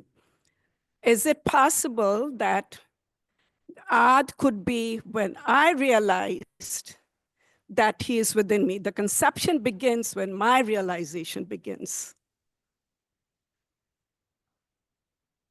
Thank you, Panji. That's a wonderful thought. So it's not just me opening doors, for the Sangat, and that's the power of the Sangat, the power of the audience. So you are also opening doors for me, So the reality of the fact is that the divine is within me from the point of my conception. But the reality of my spirituality will only begin on the day I begin to realize that realization. Exactly. So it's a wonderful door you just opened for me. Okay, so in my next revision of the book, I'm going to add that note down there. Fantastic. That it's a learning process for both ways. Yeah. So just because something is it's a given fact or a scientific fact does not mean that its applicability is also automatically from other. I can perhaps think of a simple kind of an illustration. Let's say that I am having financial problems, going bankrupt or something like that. And the reality is that someone, my father or someone in the family, had actually set up a trust fund of $1 million for me at my birth. So the reality is that I had the 1 million from my birth, but it is actually useless. I became bankrupt. All because the realization never started, never came. The day I realized, oh, I had that 1 million with me in my account, I become a multimillionaire on that day. So both our points are right. I'm giving you the factual, which it cannot be because the divine is the large within me. ਜਿਹੜਾ ਸਾਡਾ ਜੀਵਨ ਹੈ ਇਹ ਜੀਵਨ ਕਰਤੇ ਵੱਲੋਂ ਹੈ ਸੋ ਇਹ ਜਿਸ ਦਿਨ ਜੀਵਨ ਸਾਡੇ ਵਿੱਚ ਆ ਗਿਆ ਕਰਤਾ ਆ ਗਿਆ that's what Guru Nanak spirituality of the divine within means in the factual sense but ਹੁਣ ਜਿਹੜੀ ਕਮਾਈ ਕਰਨੀ ਹੈ spirituality ਹੈ ਜੇ ਰਾਹਾਂ ਤੇ ਤੁਰਨਾ ਹੁਣ just because ਇੱਕ ਰਸਤਾ ਬਣਿਆ ਹੋਇਆ ਹੁਣ ਮੇਰੇ ਸ਼ਹਿਰ ਤੋਂ ਤੁਹਾਡੇ ਸ਼ਹਿਰ ਤੱਕ ਇਹ ਰਸਤਾ ਬਣਿਆ ਹੋਇਆ ਸੜਕ ਬਣੀ ਹੋਈ ਆ ਜਾਂ ਹਵਾਈ ਜਹਾਜ਼ ਦਾ ਰਸਤਾ whatever it is it's a factual test but ਜੇ ਮੈਂ ਰਸਤੇ ਤੇ ਪੈਰ ਹੀ ਨਹੀਂ ਧਰਿਆ फिर तो मेरा आद है ही नहीं ना सो आद उस दिन तो शुरू होना जिस दिन तो मैं पहला कदम उस thank you Panji wonderful Thank you. You opened the doors when you also explained in Japji 7. I followed your series. Nanak gaya jape jaye. Oh my God, that was a big door opener for me. Thank you so much. Thank you. Let me just add on that. Nanak gaya jape jaye in case the other in the Sangat are wondering. All right, we live in a world of science, a world of technology, a world of evidence, a world of proof, So everything that we say, that we talk about, people ask, so what is the evidence? Where is the proof? So if I tell you that, eating avocados is going to, give you more thinking power, first thing is, where do you get that from? What is the evidence? What is the truth? Maybe I'll say something like, well, I've been eating it, and so I'm okay, something like that. I'm sure when we talk about Guru Nanak's spirituality, people would have asked him the question, so where is the evidence of the spiritual truths, the spiritual realities of all that you are saying? You are saying the divine is within, you are saying so many other things. You're saying that divine spirituality is born out of compassion, all param daya ka food. That's Guru Nanak's answer. Guru Nanak said, I'm giving you a spirituality to walk on. And the evidence is that I have walked on the same path. Nanak gaya jape jaye. Mera japna hai. My realization also came by walking the same path that I'm asking you to walk. And that's what I write in the book on jape. If you have another door to open for me, please do. Yeah, I'm waiting for that. Thank you. Doctor ਸਾਹਿਬ ਮੈਂ convey ਕਰ ਰਿਹਾ ਇੱਕ ਸੰਗਤ 'ਚ ਸਵਾਲ ਆਇਆ ਕਿ ਜਿਹੜੀ ਜਪ ਦੀ ਕਾਮਨ ਡੈਫੀਨੇਸ਼ਨ ਰੈਸੀਟੇਸ਼ਨ ਆ ਉਹਦੇ ਉੱਤੇ ਵਰਸਸ ਜਿਹੜੀ ਅੱਜ ਤੁਸੀਂ ਰੀਅਲਾਈਜੇਸ਼ਨ ਦੱਸੀ ਆ ਉਹਦੇ ਬਾਰੇ ਥੋੜੀ ਤੁਸੀਂ ਜੇ ਕੰਪੈਰੀਟਿਵ ਥੋੜੀ ਰੋਸ਼ਨੀ ਪਾ ਸਕਦੇ ਹੋ ਤਾਂ Is the question regarding the word japa or regarding ਹਾਂਜੀ the meaning of the word? Acha. ਹਾਂਜੀ Okay. ਜਪ ਜਿਹੜਾ ਲਫ਼ਜ਼ ਹੈ ਪਿਆਰਿਓ, ਇਹ ਗੁਰਬਾਣੀ ਦੇ ਵਿੱਚ ਨਾ ਦੋ ਤਰੀਕੇ ਨਾਲ ਆਇਆ। ਜਪ ਔਂਕੜ ਨਾਲ ਵੀ ਆਇਆ ਤੇ ਜਪ ਸਿਹਾਰੀ ਨਾਲ ਵੀ ਆਇਆ। ਜਿਵੇਂ ਇੱਥੇ ਜਪ ਔਂਕੜ ਦੇ ਨਾਲ ਹੈ, ਜਪ ਬਾਣੀ ਜਿੱਥੋਂ ਸ਼ੁਰੂ ਹੁੰਦੀ ਹੈ, ਤੇ ਇੱਕ ਹੋਰ ਪੰਕਤੀ ਲੈ ਲਓ, ਜਪ ਮਨ ਮੇਰੇ ਗੋਬਿੰਦ ਕੀ ਬਾਣੀ, ਉੱਥੇ ਜਪ ਇਹਨੂੰ ਸਿਹਾਰੀ ਦੇ ਨਾਲ ਹੈ। So japa comes with an onkad, the little thing under the papa, and also comes with the sihari to the papa, the two versions of japa. And obviously that's the grammar of the word. The onkad is not meant to be pronounced, bolna nahi hega, te sihari bhi bolan vaste nahi hai, usharan vaste nahi, oh grammar hai, usdi samjh vaste hai. So the general rule of Gurbani grammar is that when you have an onkad, generally it's a noun. When you have a sihari, it's a verb. So inu yaad rakhna, it'll help you a lot understanding the difference between words that appear with different spellings. ਜਿਵੇਂ ਇੱਕ ਲਫ਼ਜ਼ ਹੈ ਆਹਾਰ, ਆਹਾਰ ਸਭ ਕਰਦਾ ਫਿਰ ਆਹਾਰ ਇੱਕ ਨਾ ਹੋਏ ਜਿਤ ਆਹਾਰ, that three ahars are used in one verse and all the three ahars are spelt differently. ਇੱਕ ਆਹਾਰ ਔਂਕੜ ਨਾਲ ਹੈ, ਇੱਕ ਆਹਾਰ ਦਾ ਔਂਕੜ ਉਠਾਇਆ ਹੋਇਆ, ਇੱਕ ਆਹਾਰ ਸਿਹਾਰੀ ਨਾਲ ਹੈ। ਬੋਲਾਉਣਾ ਸਾਰਿਆਂ ਨੂੰ ਆਹਾਰ ਹੈ, ਪਰ ਉਹਨਾਂ ਦੇ ਮਤਲਬ ਸਾਰੇ ਅਲੱਗ-ਅਲੱਗ ਨੇ। So in the same sense then, we need to get rules on what is the meaning of the onkad. So for this we refer to Professor Sahib Singh, ਉਹਨਾਂ ਦੀ ਇੱਕ ਬੜੀ ਸੁੰਦਰ ਕਿਤਾਬ ਲਿਖੀ ਹੋਈ ਆ ਪ੍ਰੋਫੈਸਰ ਜੀ ਦੀ, 420 ਸਫ਼ਿਆਂ ਦੀ ਕਿਤਾਬ ਹੈ, ਤੇ ਉਹਦੇ ਵਿੱਚ ਉਹਦਾ ਟਾਈਟਲ ਹੈਗਾ ਗੁਰਬਾਣੀ ਵਿਆਕਰਨ। ਥੋੜੀ ਜਿਹੀ ਡੂੰਘਾਈ ਵਿੱਚ ਜਾਂਦੇ ਨਾ, ਪੜ੍ਹਨ ਵਾਸਤੇ ਥੋੜਾ ਜਿਹਾ ਨਾ ਮਨ ਤੇ ਜ਼ੋਰ ਪਾਉਣਾ ਪੈਂਦਾ, ਪਰ ਜਦੋਂ ਸਮਝ ਆ ਜਾਂਦੀ ਤੇ ਬੜਾ ਸਭ ਕੁਝ ਕਲੀਅਰ ਹੋ ਜਾਂਦਾ, ਸਾਫ਼ ਹੋ ਜਾਂਦਾ। ਸੋ ਜਪ ਵਿਦ ਐਨ ਔਂਕੜ, ਜਿੱਥੇ ਔਂਕੜ ਲਾਉਂਦੇ ਆ ਉੱਥੇ generally it's a noun, number one. Sihari is usually a verb. The onkad also is used for singularity. Something is singular, one, and not plural. So if you remove that onkad, it will become plural. But because there are no plural, what do you call this, realizations, there is no japa without an onkad or without a sihari. It's always with a sihari with an onkad. An onkad can also mean masculinity. Something is masculine and something is feminine. An onkad can also mean singularity and plurality. So you look at the word ek date, ek pikhari ji. You can find these words. Ek is spelled in Gurbani with an onkad, and ek is spelled in Gurbani with a sihari. Ek is spelled without the onkad, without the sihari. So without the onkad, without the sihari, it means plural. With an onkad, it means singular. With a sihari, it means feminine. So that's the beauty of grammar. Coming back to japa. So here it's a noun, and a noun is usually used to signify the title or a name of somebody. The other usage of an onkad in Gurbani is what we call a nominal noun. A noun that is nominated to the verb that's coming after that.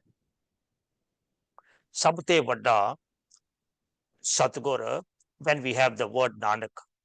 Sabte Vadda Satgur Nanak, Jin Kal Rakhi Mary. So who is that Mary?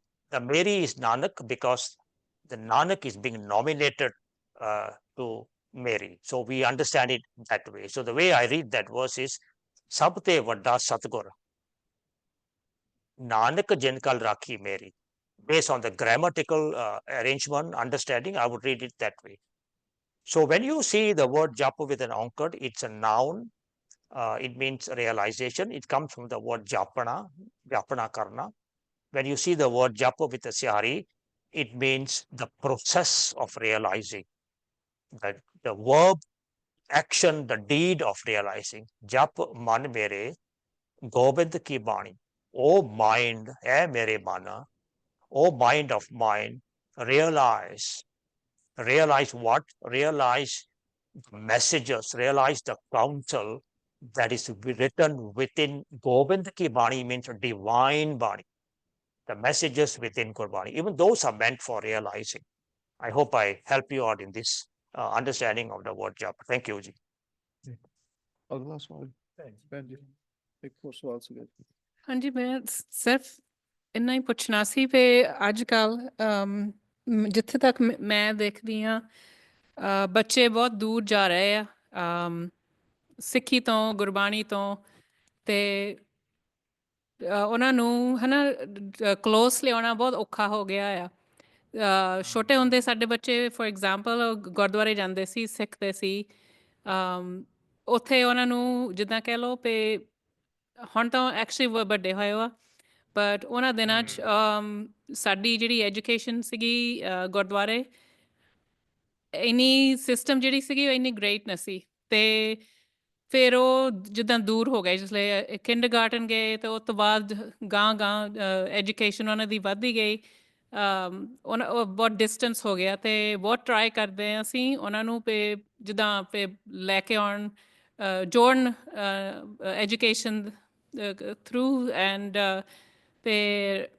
ਉਹਨਾਂ ਨੂੰ close ਲਿਆਉਣ ਉਹਨਾਂ ਨੂੰ ਸਮਝਾਉਣਾ ਅਤੇ ਇਹ ਬਹੁਤ beauty ਹੈ ਇਹਦੇ ਵਿੱਚ ਸਿੱਖੀ ਦੇ ਵਿੱਚ ਅਤੇ ਗੁਰਬਾਣੀ ਵਿੱਚ ਅਤੇ ਉਹਨਾਂ ਨੂੰ ਕਲੋਸ ਲਿਆਉਣਾ ਬਹੁਤ ਡਿਫੀਕਲਟ ਹੋ ਗਿਆ ਆ ਅਤੇ ਫੋਰ ਐਗਜ਼ਾਮਪਲ ਹੁਣ ਸਾਡਾ ਜਿਹੜਾ ਬੜਾ ਆ ਉਹ ਐਡਵਾਂਸ ਸਟੱਡੀਜ਼ ਕਰ ਰਿਹਾ ਉਹਦਾ ਰੀਸੈਂਟਲੀ ਵੈਡਿੰਗ ਹੋ ਕੇ ਹਟਿਆ ਅਤੇ ਛੋਟਾ ਵੀ ਐਜੂਕੇਸ਼ਨ ਉਹਨੇ ਆਪਣੀ ਕੰਪਲੀਟ ਕਰ ਲਈ ਹੈ ਅਤੇ ਹੁਣ ਜੋਬਾਂ 'ਤੇ ਲੱਗ ਗਏ ਆ ਅਤੇ ਹੁਣ trying to get them to go back to sort of make an attachment ਬਹੁਤ difficult ਹੋ ਗਿਆ ਹੈ ਅਤੇ ਸੋ ਤੁਹਾਡੀ ਰੈਕਮੈਂਡੇਸ਼ਨ ਕੀ ਆ ਉਹਨਾਂ ਨੂੰ ਪੇ ਕਿਸ ਤਰ੍ਹਾਂ ਉਹਨਾਂ ਨੂੰ ਕਲੋਸ ਲਿਆਈਏ ਬਿਕਾਜ਼ ਬਹੁਤ ਕੁਐਸਚਨ ਕਰ ਰਹੇ ਪੇ ਐਵੀਡੈਂਸ ਕਿੱਥੇ ਆ ਜਿਹੜਾ ਤੁਸੀਂ ਗੱਲ ਅੱਗੇ ਕੀਤੀ ਸੀ ਵੀ ਐਵੀਡੈਂਸ ਕਿੱਥੇ ਆ ਅਤੇ ਉਹਨਾਂ ਨੂੰ ਕਿਸ ਤਰ੍ਹਾਂ ਜੋੜੀਏ ਨਾਲ ਬਿਕਾਜ਼ ਗਾਹਾਂ ਦੀ ਜਿਹੜੀ ਪੀੜ੍ਹੀ ਆਉਣੀ ਆ ਹੋਰ ਵੀ ਡਿਫਿਕਲਟ ਹੋ ਜਾਣਾ ਜੇ ਜਿੱਦਾਂ ਕਮਿਊਨਿਟੀ ਸਾਡੀ ਥੋੜ੍ਹੀ ਹੋਰ ਕੋਈ ਸਿਸਟਮ ਨਹੀਂ ਫਿਗਰ ਆਊਟ ਕਰਦੀ so it's a little bit off topic but it's very important No, ਸਾਡੇ ਟੀਚਰ ਕਹਿੰਦੇ ਹੁੰਦੇ ਸੀ no question is off topic the answer will be off topic. Thank you for the question. It's a wonderful question and I think everybody sitting in the audience will identify with the challenges that you are facing. I certainly do. ਬੱਚੇ ਦੂਰ ਕਿਉਂ ਜਾ ਰਹੇ ਨੇ ਤੇ ਉਹਨਾਂ ਨੂੰ ਵਾਪਸ ਕਿਸ ਤਰ੍ਹਾਂ ਲਿਆਉਣਾ ਸੋ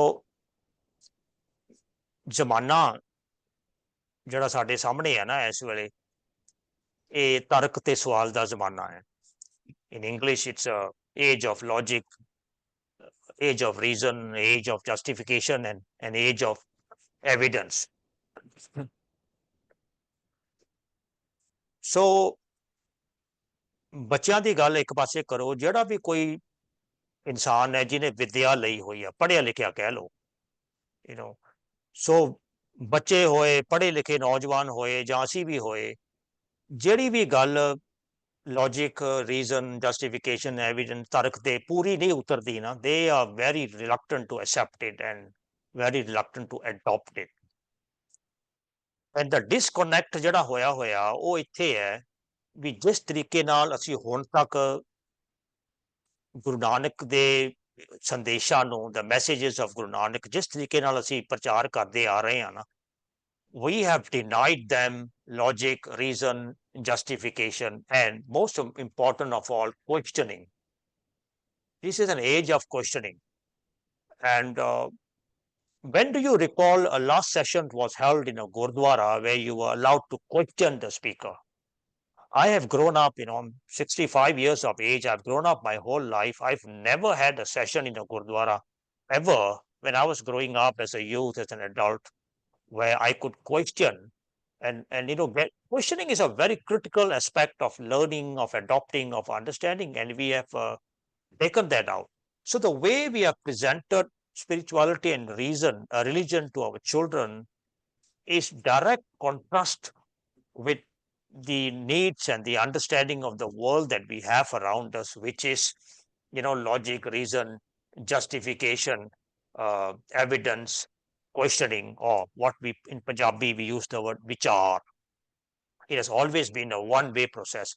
I'm not faulting anybody for that or trying to lay the blame on anybody. It's because we ourselves, we pracharaks, we elders, we leaders, we parents, we did not have an accurate understanding of Gurbani on our own, on ourselves. So how are we going to pass on this, messages to our children? So we failed here. Let me give you just one small example of what it was or what it is in Gurbani and how we denied it and how we lost our children based on our wrong understanding and our wrong denial. Okay, the issue is questioning. Today, every child, every adult, young adult, or a working adult, they have questions. Why is this so? How is that so? And so on and so forth. And our spiritual domain, our spiritual institutions, our spiritual psyche is set up in a way to deny the process of questioning. So we have terms like kintu parantu, we have terms like yo bada puchi janna, tu bada siyana ho gaya, that kind of stuff. Open up the Guru Granth Sahib. Open up the Guru Granth Sahib. Page 1 has 3 questions. How dare we deny the process of questioning to our children? We lost them because we denied the process. We took out the whole process of vichar, of discussion, of question and answer from our spiritual parameters. We took it out because we ourselves didn't understand. We were afraid of the questions. We didn't have the answers. So what are the questions on page 1? Guru Nanak's entire spiritual journey begins with a question. Spirituality of Sikhi ਇੱਕ ਸਵਾਲ ਤੋਂ ਆਰੰਭ ਹੁੰਦੀ ਹੈ ਤੇ ਅਸੀਂ ਸਵਾਲਾਂ ਤੇ ਇੰਨੇ ਔਖੇ ਹੋ ਜਾਂਦੇ ਆ, ਡਰ ਜਾਂਦੇ ਆ, ਇੰਨੇ ਭੈ ਵਿੱਚ ਆ ਜਾਂਦੇ ਆ ਤੇ ਇਸ ਡਰ ਤੇ ਭੈ, ਸਵਾਲ ਦੇ ਭੈ ਤੇ ਡਰ ਤੋਂ ਅਸੀਂ ਆਪਣੇ ਹੀ ਸਮਝ ਗਵਾ ਬੈਠੇ ਤੇ ਅਸੀਂ ਸਿੱਖੀ ਜਿਹੜੀ ਸੀ ਨਾ, ਗੁਰੂ ਨਾਨਕ ਪਾਤਸ਼ਾਹ ਦੀ ਸਿੱਖੀ ਆਪਣੇ ਬੱਚਿਆਂ ਤੱਕ ਨਹੀਂ ਪਹੁੰਚਾ ਸਕੇ। ਤੁਹਾਨੂੰ ਫਿਕਰ ਲੈਂਦਾ ਵੀ ਸਵਾਲ ਨਾ ਪੁੱਛ ਬੈਠੇ ਤੇ ਸਾਡੇ ਕੋਲ ਜਵਾਬ ਹੀ ਹੈ ਨਹੀਂ, ਅਸੀਂ ਕੀ ਕਹਾਂਗੇ, ਕੀ ਕਰਾਂਗੇ। ਜਿਹੜੇ ਅਸੀਂ ਅੱਧ ਕੱਚਾ ਜਿਹਾ ਜਵਾਬ ਦਿੰਨੇ ਆ ਤੇ ਉਹਨਾਂ ਨੂੰ ਉਹ ਮਨਜ਼ੂਰ ਵੀ ਨਹੀਂ ਹੁੰਦਾ। So back to the thing. Sikh spirituality should be the most questioning spirituality in the world because our spirituality began with a question. When Guru Nanak began the spiritual journey, he began with a question, Kev Sachiara Hoya. Question on page 1 of Guru Granth Sahib, Kev Sachiara Hoya. Another question, Kev Kuda Tutta Pal. Question. मोह के बोलन बोलिए question, फिर के आगे रखिए question. 4 questions all on page 1 and we are denying question. So what I'm trying to say here, Panji, is that you see, when we want to convey a message, it's important, first of all, it's important that we know the message ourselves. Okay, that's a given, that we understand it, at least to a level of acceptability ourselves, that we ourselves are convinced with what we want to say. The more important thing is, when we want to get a message across, we need to understand our audience. The audience are the bache now, are the next generation. So with some exceptions, मेरे भी सारे गुरुद्वारों का यही हाल है, सारे साडे संस्थावां का यही हाल है गया संस्थावां जिहड़ी समझदार ने, जिहड़े गुरुद्वारे दे प्रबंधक समझदार है गए, but generally we have taken this whole process of engagement.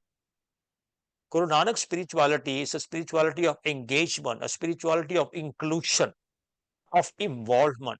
Okay, उस समय ते ये सारे लफ्ज़ नहीं सी हुंदे, vocabulary नहीं सी हुंदी, but जे ਆਪਾਂ ਚੰਗੀ ਤਰ੍ਹਾਂ ਪੜਾਂਗੇ ਹਰ ਥਾਂ ਆਉਂਦਾ ਸ਼ਬਦ ਦੀ ਵਿਚਾਰ। ਅੱਛਾ, ਜੇ ਬਾਣੀ ਦੇ ਅੰਤਰੀ ਭਾਵਾਂ ਵਿੱਚ ਨਹੀਂ ਜਾਣਾ, just look at the way Bani is written. ਸਿੱਧ ਗੋਸ਼ ਦੀ ਗੱਲ ਕਰਕੇ ਹਟਿਆ, ਕਿਹੜਾ ਰਹਿਬਰ ਹੈ ਜਿਹੜਾ ਦੁਨੀਆ ਦੇ ਨਾਲ ਜਦੋਂ ਰੂਹਾਨੀ ਗੱਲ ਕਰਦਾ ਉਹ ਸਵਾਲ ਜਵਾਬ ਦਾ ਰੂਪ ਧਾਰਨ ਕਰਕੇ ਕਰਦਾ। ਇਹ ਸਾਡਾ ਗੁਰੂ ਹੈ। ਪਤਾ ਇਹਦੇ ਪਿੱਛੇ ਗੱਲ ਕੀ ਹੈ? ਉਹ ਜਿਹੜਾ ਸਵਾਲਾਂ ਦਾ ਸਾਹਮਣਾ ਕਰਨ ਜੋਗਾ ਹੋਵੇ ਨਾ, ਮਤਲਬ ਉਹ ਨਾਨਕ ਗਿਆ ਜਾਪੇ ਜਾਏ, ਉਹ ਰਾਹਾਂ ਤੇ ਤੁਰਿਆ ਹੋਇਆ, ਉਹਨੂੰ ਪੂਰੀ ਸਮਝ ਹੈ ਸਾਰੀ ਗੱਲ ਦੀ, ਉਹ ਫਿਰ ਸਵਾਲਾਂ ਦਾ ਸਾਹਮਣਾ ਕਰ ਸਕਦਾ। ਅਸੀਂ ਫਿਰ ਡਰ ਵਿੱਚ ਰਹਿੰਦੇ ਹਾਂ ਕਿ ਸਾਨੂੰ ਜਵਾਬ ਨਹੀਂ ਆਉਣੇ, so we don't engage in that. So Guru Nanak's methodology of Gurbani, Siddh Ghosh, 71 questions laid out one after another. You know, Tera Kavan Guru, Jiska Tu Chela. Question. It's a question by the sets put to Guru Nanak, and Guru Nanak records the question with intellectual honesty. He doesn't change the question because he doesn't have the answer. No, he records the question. It's a very difficult question. Asking a guru, who is your guru? And then Guru Nanak provides the answer. This is Sadghosh. And they ask him how to live in life, and he gives them fantastic, real answers. So they are talking about renunciation. They said, no, the world is ugly. Yes, true. The world is cruel. Yes, true. The world is unjust. Yes. Guru Nanak admits to all that. Then the question is, why are you not then renunciating? Why are you not extricating yourself from that world, going up into the mountain, sitting in a cave and doing your spirituality? And Guru Nanak gives them superb answers. Just look at this answer. And I think every youth, every child, every young person, adult would be impressed with the kind of answer Guru Nanak gave, but we don't have the answer, we don't know the answer, we can't convey all this. So बार-बार मैं कह रहा, साडे मापियां दा फर्ज है, we understand it for ourselves, and then we share the messages at the level of the audiences that are before us. Guru Nanak says, जैसे जल में कमल निरालम. A lotus flower never grows in clean, pristine waters. So the water is the world. The world is never clean and pristine. The world is corrupted. The world is, unjust. The world is unfair. Everything cruel. But the lotus flower thrives in it. The plant never submerges, never goes into the water and, but it grows above the water. Jaise jal mein kamal nirana. Look at the language that Pasha is using and look at the concept. The dirtier the water, the more the lotus flower is going to flourish. And the most important thing, where are the roots? The roots are in the water. So Guru Nanak is saying that we draw, just like the lotus flower draws its nutrients from that filthy, dirty waters and flourishes above. That is how life is supposed to be lived. We live in the world. We draw everything from the corrupt, the unfair, the unjust world, because that's how it is. But we stay above it. We flourish in our spirituality and we shine, grow like a beautiful lotus flower that people can observe from far away and say, that is spirituality. That is the way how life is to be lived. I can't find any young man who would disagree with this logic or with this reason. But I find thousands of Sikhs who never heard of this, who never know about this, and they're asking me, really? Really? Guru Nanak said that, where? Page what? So थोड़ी अपनी जिम्मेवारी है, अपा निभाई है. I'm not faulting anybody, not faulting you, but as parents, that's part of our spiritual journey, a spiritual responsibility to give the messages to our children. But at the end of the day, Dario, spirituality is an individual journey. Saada farz inna hi, we give them the principles, we give them the guidance, we show them the way. Turna, nahi turna, it's their decision making. तो ये भी मेरी अपनी कहानी है. मैं भी तुरिया सी, मैं भी छड्ड के पासे हो गया सी, भी ये तो की लेना, कुछ नहीं हैगा ਇਹਦੇ ਵਿੱਚ.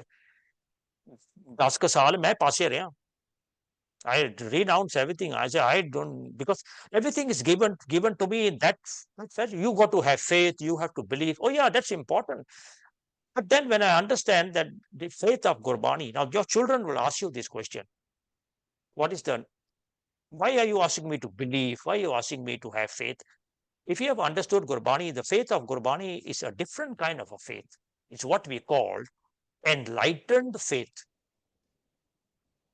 So you become enlightened. You tell your children, I'm not asking you to have any faith in anything. I'm asking you to get enlightened. And if you are enlightened and you want to have faith in what you are enlightened, they ask you, where's the proof of that in Gurbani, that my faith is going to be based on enlightened faith? Because the other side of the coin is blind faith. No?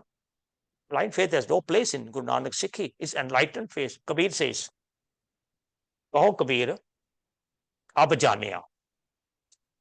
पहला मैं जानना कीता. कहो कबीर अब जानिया. जानिया जापना, realization, understanding, knowing. कहो कबीर अब means now, कहो कबीर अब जानिया. Then he says जब जानिया. जब means after. जानन तो बाद फिर की होया जब जानिया तो मन मानिया. सो मननी ਉਹੀ ਗੱਲ ਹੈ ਜਿਹੜੀ ਮੈਂ ਜਾਣ ਲਈ ਹੈ. ਤੇ ਅਸੀਂ ਪਤਾ ਨਹੀਂ ਕਿੰਨਾ ਕੁਝ ਮੰਨੀ ਬੈਠੇ ਆ, ਜਾਣਿਆ ਕੱਖ ਨਹੀਂ. ਬਹੁਤ ਕੁਝ ਮੰਨੀ ਬੈਠੇ ਆ, ਇਧਰੋਂ ਸੁਣ ਲਿਆ ਉਧਰੋਂ ਸੁਣ ਲਿਆ, ਉਹ ਫਲਾਣਾ ਬਾਬਾ ਜੀ ਆਏ ਸੀ ਆ ਕਹਿ ਗਿਆ this and that.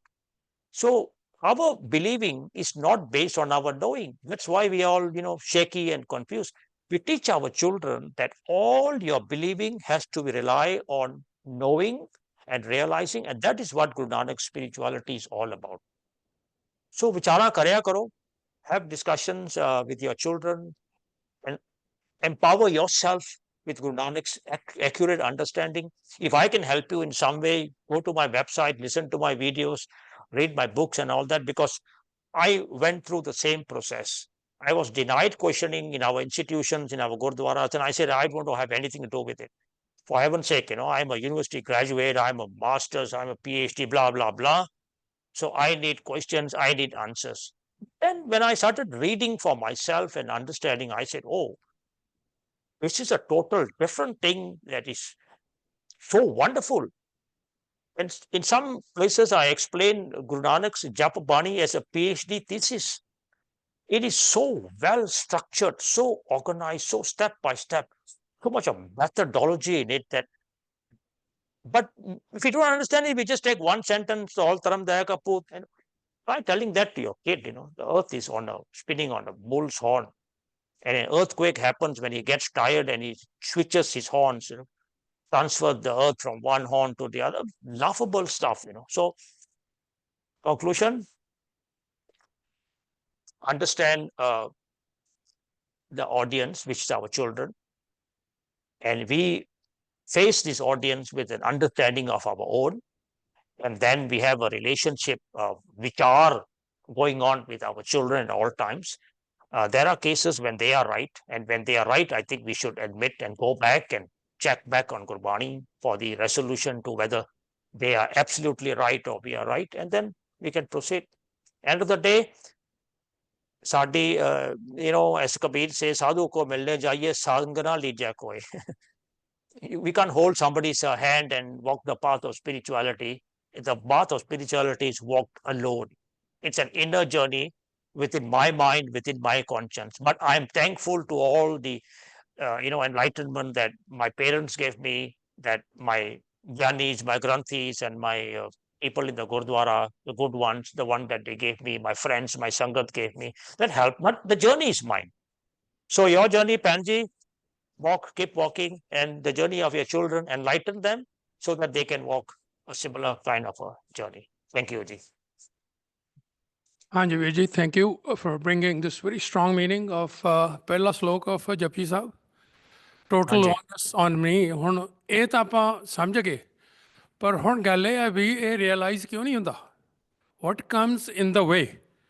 It is very simple, very elegant, but to apply to us, what happens?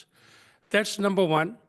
Number ਦੋ, ਭਾਜੀ ਤੁਹਾਡੀਆਂ ਦੋ ਟਰਮਸ ਆ ਜਿਹੜੀਆਂ ਮੈਨੂੰ ਕਲੀਅਰ ਨਹੀਂ ਹੋ ਰਹੀਆਂ. ਇੱਕ ਤਾਂ ਸਪਿਰਿਚੁਅਲਿਟੀ, ਜਿਹਨੂੰ ਜਦੋਂ ਗੁਰਮੁਖੀ ਪੰਜਾਬੀ 'ਚ ਟਰਾਂਸਲੇਟ ਕਰਦੇ ਆ ਉਹਨੂੰ ਰੂਹ ਕਹਿੰਦੇ ਆ, ਅਤੇ ਦੂਜੀ ਤੁਸੀਂ ਉਹਦੀ ਟੈਕਨੋਲੋਜੀ ਦੀ ਗੱਲ ਕਰ ਰਹੇ ਸੀਗੇ. ਜਿਹੜੀ ਰੂਹ ਆ ਉਹ ਆਪਣੇ 1429 'ਚ ਕਿਹਨੂੰ ਕਿਹਾ ਗਿਆ?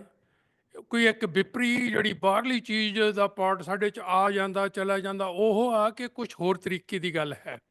ਜੇ ਹੋਰ ਤਰੀਕੇ ਦੀ ਗੱਲ ਫਿਰ ਆਪਾਂ ਨੂੰ ਇਹਦਾ ਨਵਾਂ ਟਰਮ ਲੱਭਣੀ ਪੈਣੀ ਆ, ਨਹੀਂ ਤਾਂ ਆਪਣੇ ਜਿਹੜੇ ਭੈਣ ਜੀ ਜਿਵੇਂ ਕਹਿ ਰਹੇ ਆ, ਬੱਚੇ ਕਨਫਿਊਜ਼ ਹੁੰਦੇ ਆ ਜਦੋਂ ਸਪਿਰਿਚੁਅਲਿਟੀ ਬਹੁਤ ਵਾਰੀ ਸਿੱਖ ਚੁੱਕੇ ਹੁੰਦੇ ਆ, ਸੁਣ ਚੁੱਕੇ ਹੁੰਦੇ ਆ.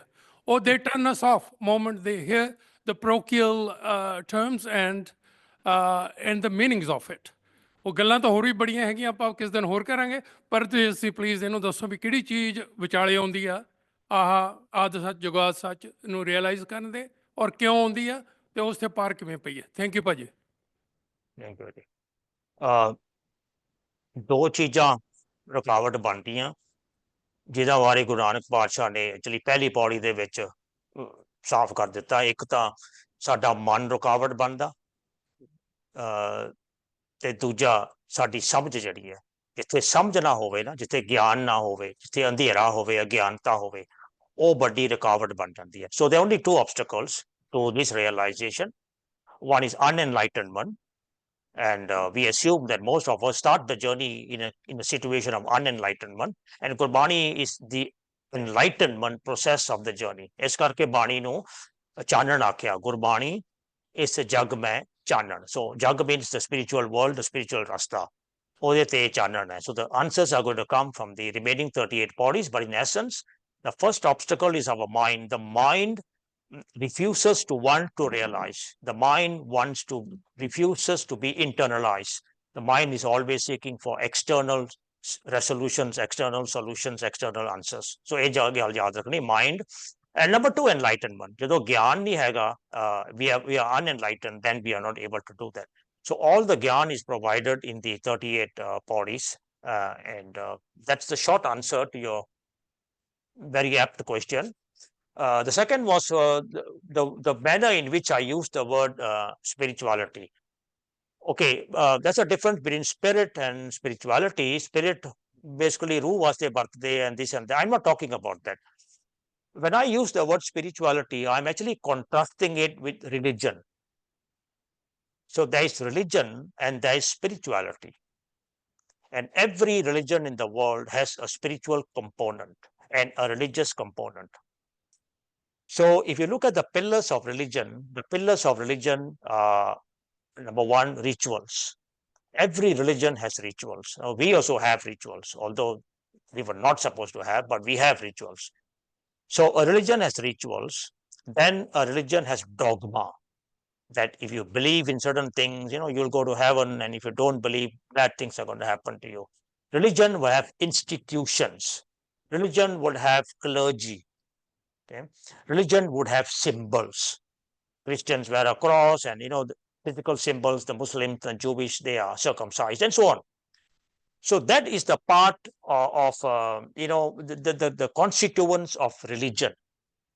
So in my mind, I am putting that on a back burner and taking it out of my belief system.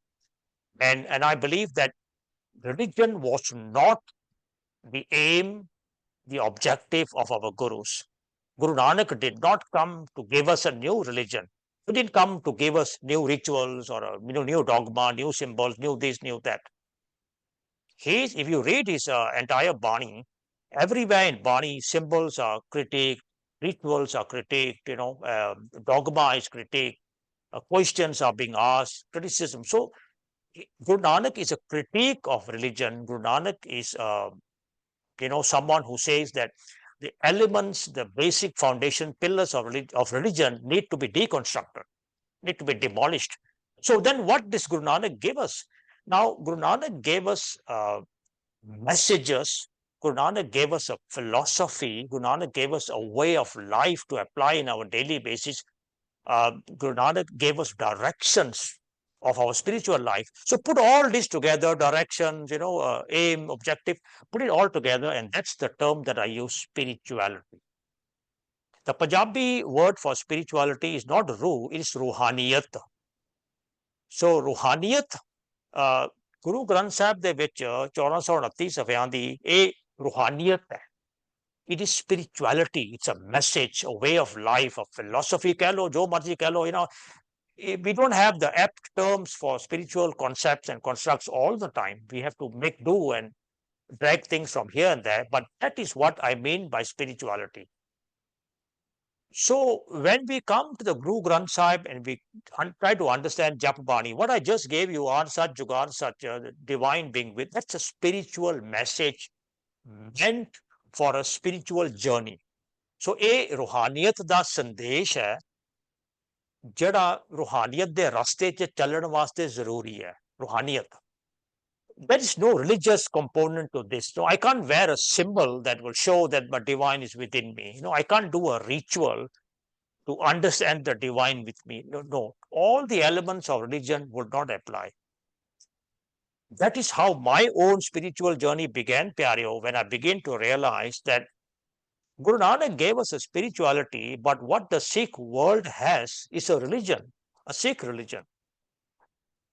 So we have all the things that Guru Nanak critic, when Kabir says, Je Murt Sachi hai, Garn Hare Khao, Karn Hare Khao, and Malad Puli, Jag Pulana, he's talking about the whole process of ritual.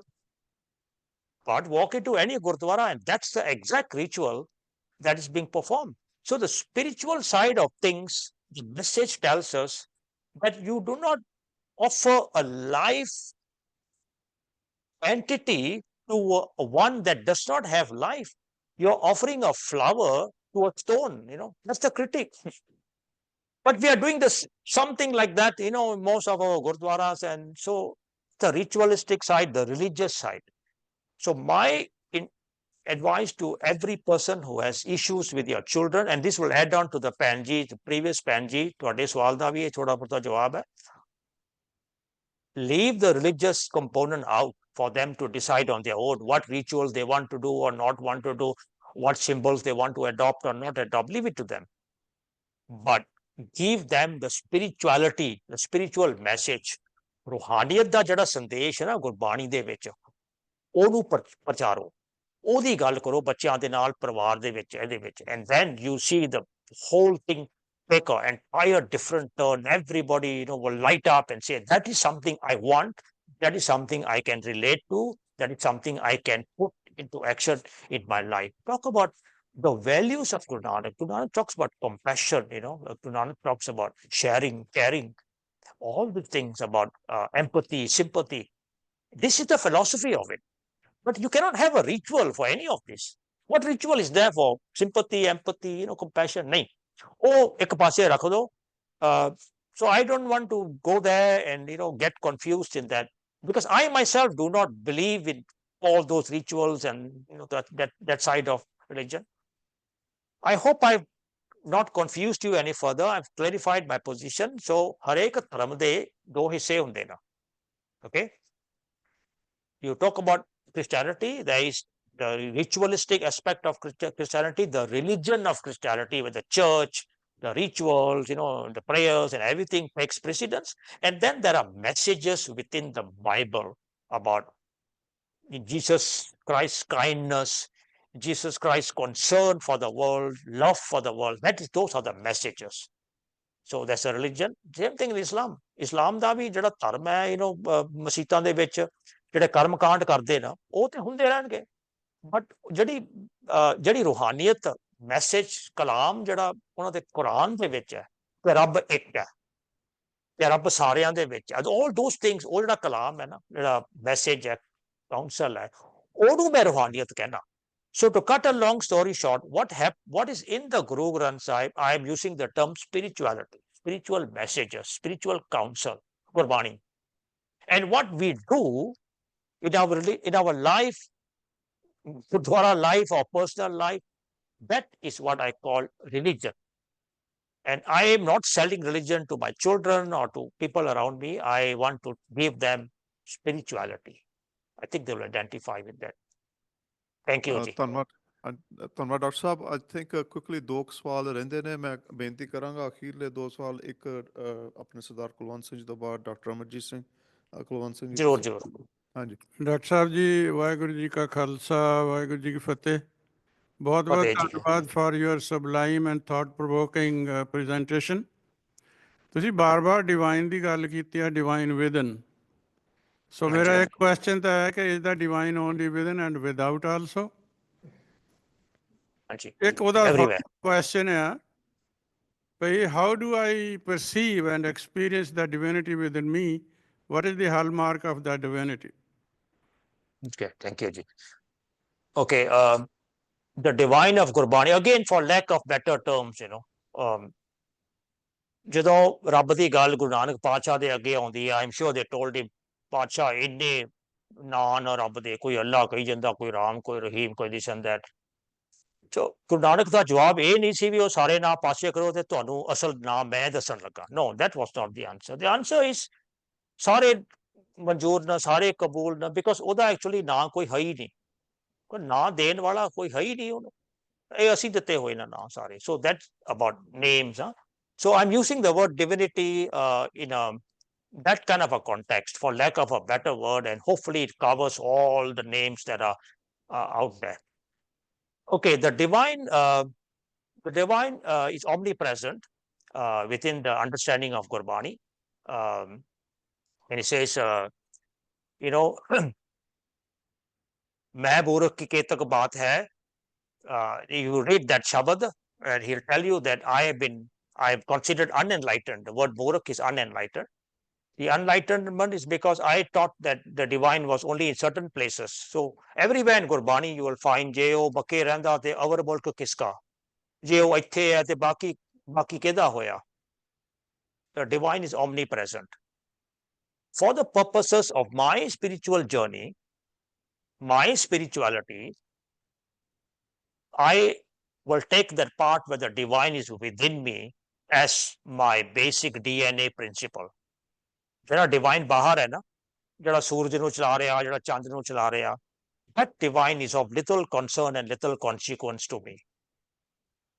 The consequence is the divine within me.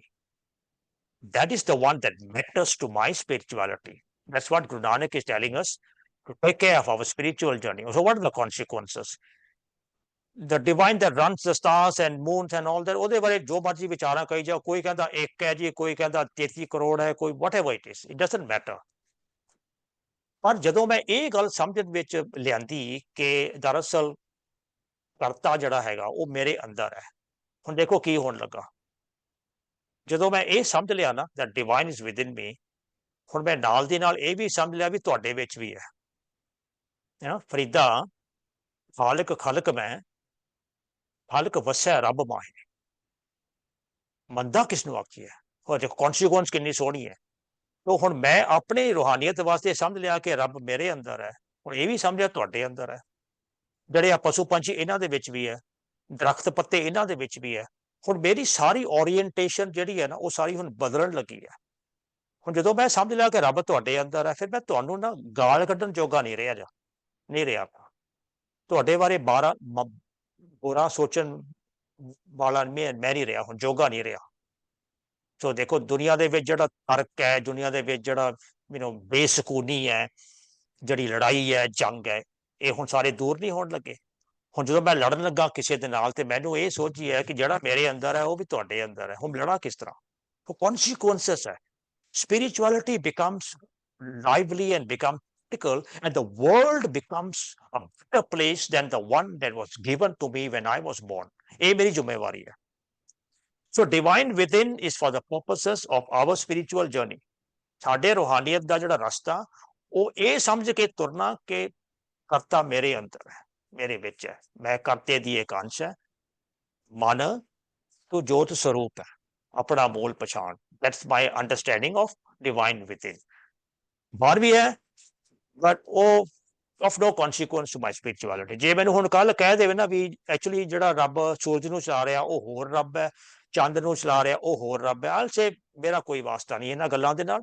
ਮੇਰਾ ਵਾਸਤਾ ਮਨੁੱਖਤਾ ਦੇ ਨਾਲ, humanity ਦੇ ਨਾਲ, and that begins with understanding the divine that is with me. How do we understand, how do we appreciate the divine within us? Through the process of ਇੱਕ ਨਾ ਗੁਰੂ ਨਾਨਕ ਪਾਤਸ਼ਾਹ ਨੇ ਜਦੋਂ ਬਾਣੀ ਵਿੱਚ ਇਹਦੀ ਵਿਆਖਿਆ ਕੀਤੀ ਹੈ, Guru Nanak used the word Naam for divine. Naam, divine, the divine being. Tat Naam, divine being. And then when he explains Naam, he explains it in two ways. ਇੱਕ ਤੇ ਨਾਮ ਨੂੰ ਹੁਕਮ ਦੀ ਤੁਲਨਾ ਦਿੱਤੀ ਹੈ. So when we say the divine is in everything, within the whole of the universe, what we are really saying is that the divine law is within everything. That's an understanding that we need to adopt. ਹੁਣ ਮੈਂ ਜਦੋਂ ਗੁਰੂ ਨਾਨਕ ਪਾਤਸ਼ਾਹ ਕਹਿੰਦੇ ਨਾ ਕਿਵ ਸਚਿਆਰਾ ਹੋਈ ਹੈ, how do we become divine? ਕਿਵ ਕੂੜਾ ਟੁੱਟੇ ਭਾਲ, ਜਿਹੜੀ ਨॉन ਡਿਵਿਨਿਟੀ ਦੀ ਆਪਣੀ ਆਬਜੈਕਲ ਹੈ, ਇਹਨੂੰ ਕਿਸ ਤਰ੍ਹਾਂ ਦੂਰ ਕਰਨਾ? ਕਿਵ ਸਚਿਆਰਾ ਹੋਇਆ ਕਿ ਕੂੜਾ ਟੁੱਟੇ ਭਾਲ, ਪਾਤਸ਼ਾਹ ਸੇ ਹੁਕਮ ਰਜਾਈ ਚੱਲਣਾ. ਤੇ ਫਿਰ ਹੁਕਮ ਹੈ ਕਿੱਥੇ? ਨਾਨਕ ਲਿਖਿਆ ਨਾਲ. Everything that is created, from the atom right up to the planets, the law of creation, divinity, is within the atom to the planet. when I said that the divine is within a seed, okay, example है एक बीज ले लो ਤੇ ਹੁਣ ਇਹ ਕੋਈ ਮੈਨੂੰ ਪੁੱਛੇ ਕਿ ਇਹਦੇ ਵਿੱਚ ਰੱਬ ਕਿਸ ਤਰ੍ਹਾਂ ਹੈ, ਇਹਦੇ ਵਿੱਚ ਕਰਤਾ ਕਿਸ ਤਰ੍ਹਾਂ ਹੈ, ਇਹਦੇ ਵਿੱਚ ਇਸ ਬੀਜ ਦੇ ਵਿੱਚ the divine within a seed. The divine is within the seed because the hukum of the seed is within the seed. What is the hukum of the seed? Put it in soil, give it water, allow it sunlight, it's going to grow into a tree. That's the hukum. That's the law within it, not outside that. It's within the seed. And if you abide by the hukum, by the law, that seed is going to grow into a tree, produce flowers and fruits, and produce more seeds. So every seed is within that one seed. That is how we understand the divine naam as hukum within every elements of creation. So in that sense, the hukum is within me as well. I don't have to go look for it outside. It's within me. If I eat a lot, I'm going to put on weight. If I exercise less, I'm going to become sick. These are the general principles of, physical life. Then they're all within me.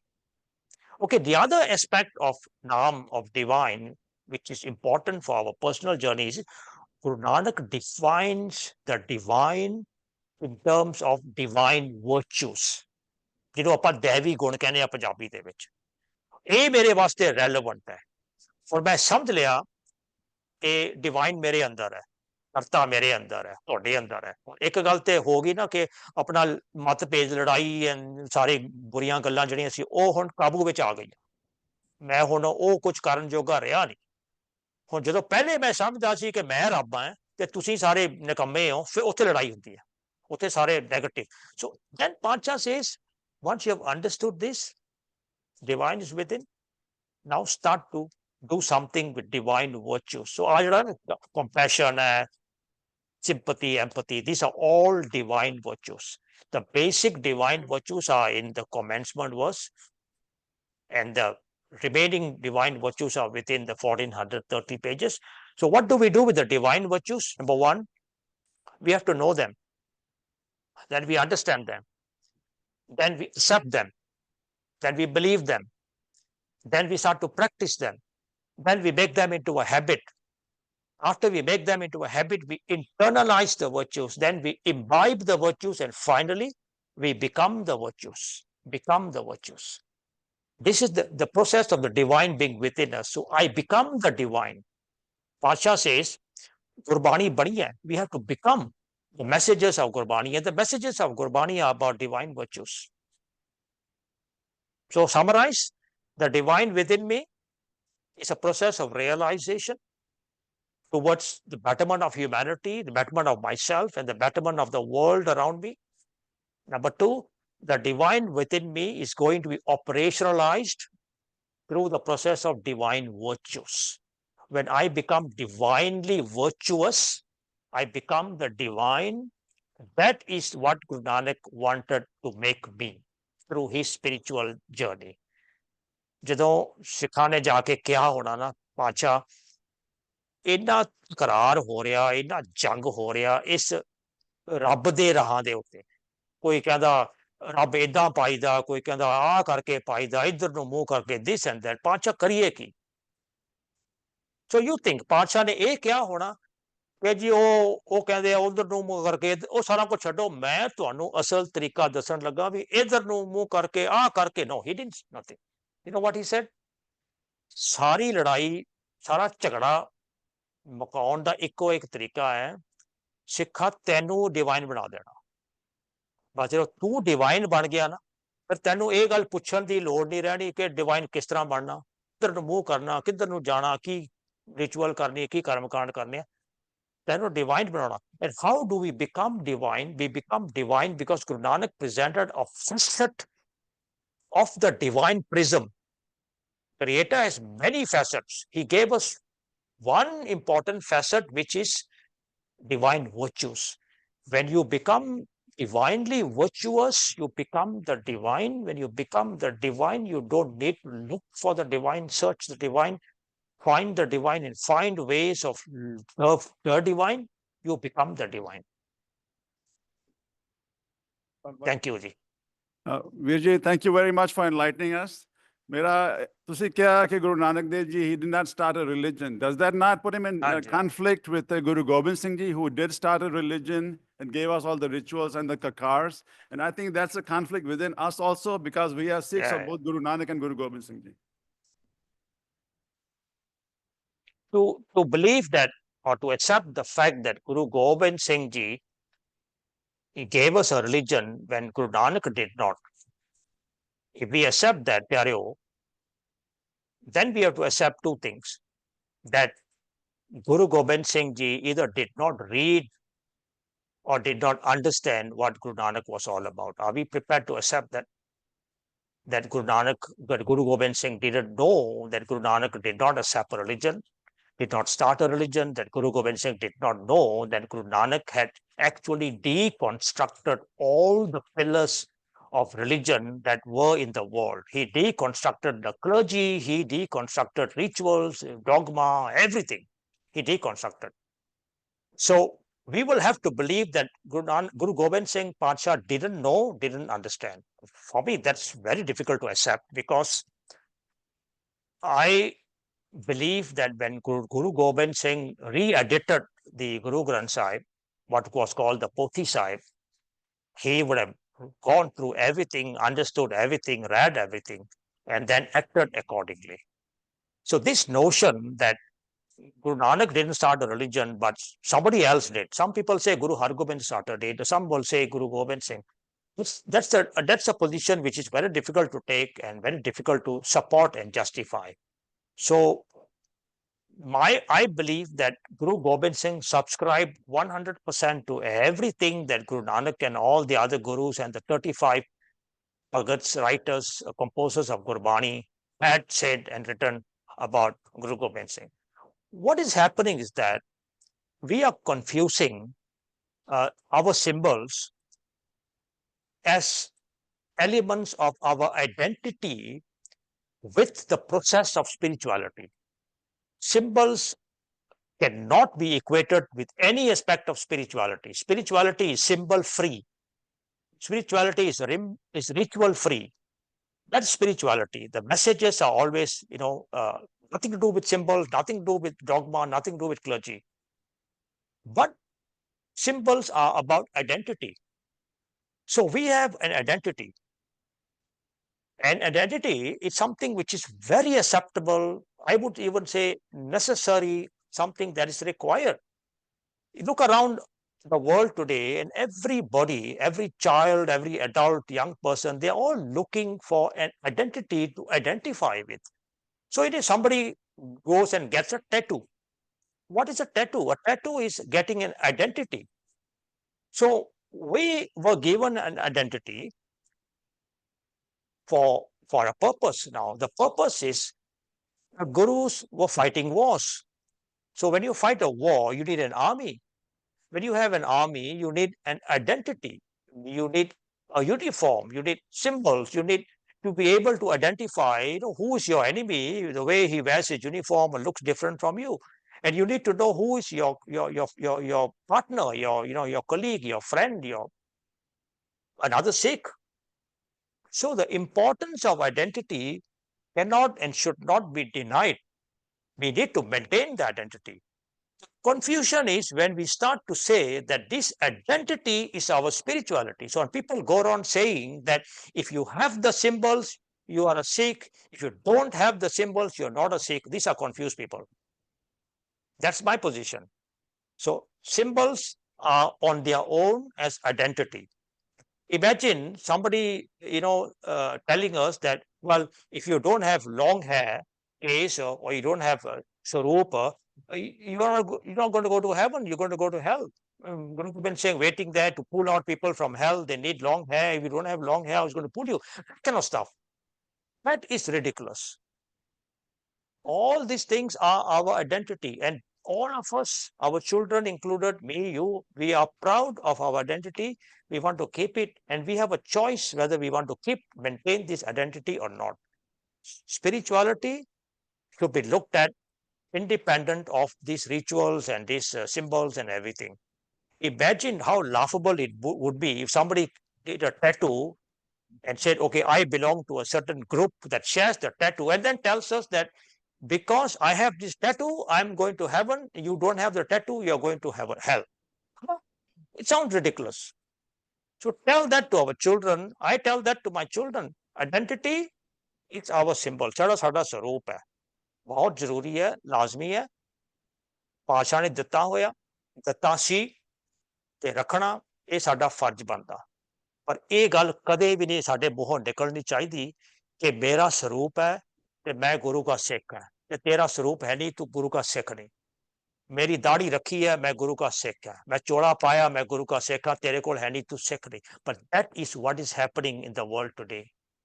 We are using our symbols to declare our spirituality. No, we can use our symbols to declare our religiosity. ਕਿ ਮੈਂ religious ਹਾਂ, ਮੈਂ ਇਸ symbol ਰੱਖੇ ਹੋਏ ਆ। ਇਹ confusion ਪਿਆਰਿਓ ਕੱਢ ਦਿਓ ਆਪਣੇ ਮਨਾਂ ਵਿੱਚੋਂ, ਇੱਕ ਡਰ ਨਿਕਲ ਜੂਗਾ, ਭੈ ਨਿਕਲ ਜੂਗਾ, ਤੇ ਬੜਾ ਸੋਹਣਾ ਇੱਕ ਰਿਸ਼ਤਾ ਬਣ ਜੂਗਾ ਕਿ ਅਸੀਂ ਸਿੱਖ ਹੈ, ਗੁਰੂ ਗ੍ਰੰਥ ਸਾਹਿਬ ਦੇ, ਗੁਰੂ ਦੀ ਬਾਣੀ ਦੇ ਸਿੱਖ ਹੈ।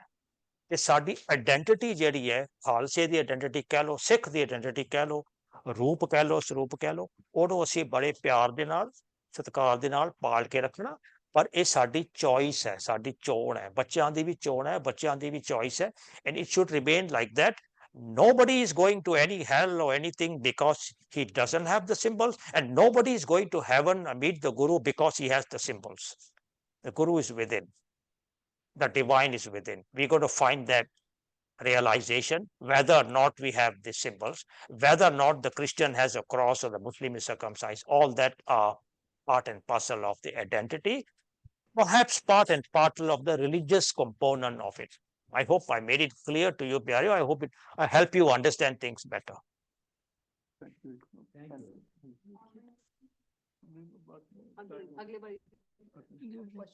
ਵੀਰ ਜੀ ਬਹੁਤ ਬਹੁਤ ਧੰਨਵਾਦ ਤੁਹਾਡਾ, ਆਪਣਾ ਇਤਨਾ ਕੀਮਤੀ ਸਮਾਂ ਕੱਢ ਕੇ ਸਾਡੀ ਸੰਗਤ ਵਿੱਚ ਤੁਸੀਂ ਬਹੁਤ ਹੀ ਸੋਹਣੀ ਤਰ੍ਹਾਂ ਨਾਲ ਜਪ ਦਾ ਸੈਂਸ ਜੋ ਅੱਜ ਸਮਝ ਆਇਆ। I don't think I have understood that before. ਸਾਰੀਆਂ ਸੰਗਤ ਵੱਲੋਂ ਆਪ ਜੀ ਦਾ ਬਹੁਤ ਬਹੁਤ ਧੰਨਵਾਦ। We're looking forward to the next session next Saturday, again at same time from 1 p.m. to 3 p.m. our time, Chicago time. ਤੁਹਾਡੀ ਸ਼ਾਇਦ ਸਵੇਰੇ 8 ਵਜੇ ਹੁੰਦੇ ਉੱਥੇ ਸਵੇਰੇ ਨਿਊਜ਼ੀਲੈਂਡ 'ਚ। So thank you so very much, very enlightening. ਬਹੁਤ ਬਹੁਤ ਬਹੁਤ ਧੰਨਵਾਦ। I think end of the session. And ਹਾਂਜੀ, that of course I will request him. ਸੰਗਤ ਸਿੰਘ ਕੇ ਬੇਨਤੀ ਕਰੋ ਕਿ ਸਾਡੇ ਕੋਲ ਜ਼ਰੂਰ ਆਉਣ, ਮਤਲਬ ਉਹ ਫਿਰ ਨੈਕਸਟ ਸੈਟਰਡੇ ਬੇਨਤੀ ਕਰਾਂਗੇ ਐਂਡ ਆਫ ਐਵਰੀਥਿੰਗ। ਕੋਸ਼ਿਸ਼ ਕਰੋ। ਤਾਂ ਮੇਰੇ ਵੱਲੋਂ ਵੀ ਮੈਂ ਨਾ ਭੈਣ ਜੀ ਸਾਰਿਆਂ ਦਾ ਧੰਨਵਾਦ ਕਰਦੇ ਹਾਂ, ਗਿਆਨੀ ਜੀ ਦਾ, ਤੁਹਾਡੀ ਪ੍ਰਬੰਧਕ ਕਮੇਟੀ ਦਾ, ਪ੍ਰਬੰਧਕਾਂ ਦਾ, ਸਾਰਿਆਂ ਦਾ, ਸੰਗਤ ਦਾ, ਜਿਹੜਾ ਮੈਨੂੰ ਇਹ ਤੁਸੀਂ ਇੱਕ ਮੌਕਾ ਦਿੱਤਾ, ਮੈਨੂੰ ਮਾਣ ਸਤਿਕਾਰ ਦਿੱਤਾ। ਇਹ ਵੀ ਇੱਕ ਬਹੁਤ ਵੱਡੀ ਗੱਲ ਹੈ। ਜੇ ਸਰੋਤੇ ਹੀ ਨਾ ਹੋਣ ਤੇ ਬੰਦਾ ਕਿੰਨਾ ਵੀ ਕੁਝ ਆਪਣੇ ਆਪ ਨੂੰ ਸਿਆਣਾ ਸਮਝਦਾ ਹੋਵੇ, it doesn't mean anything at all.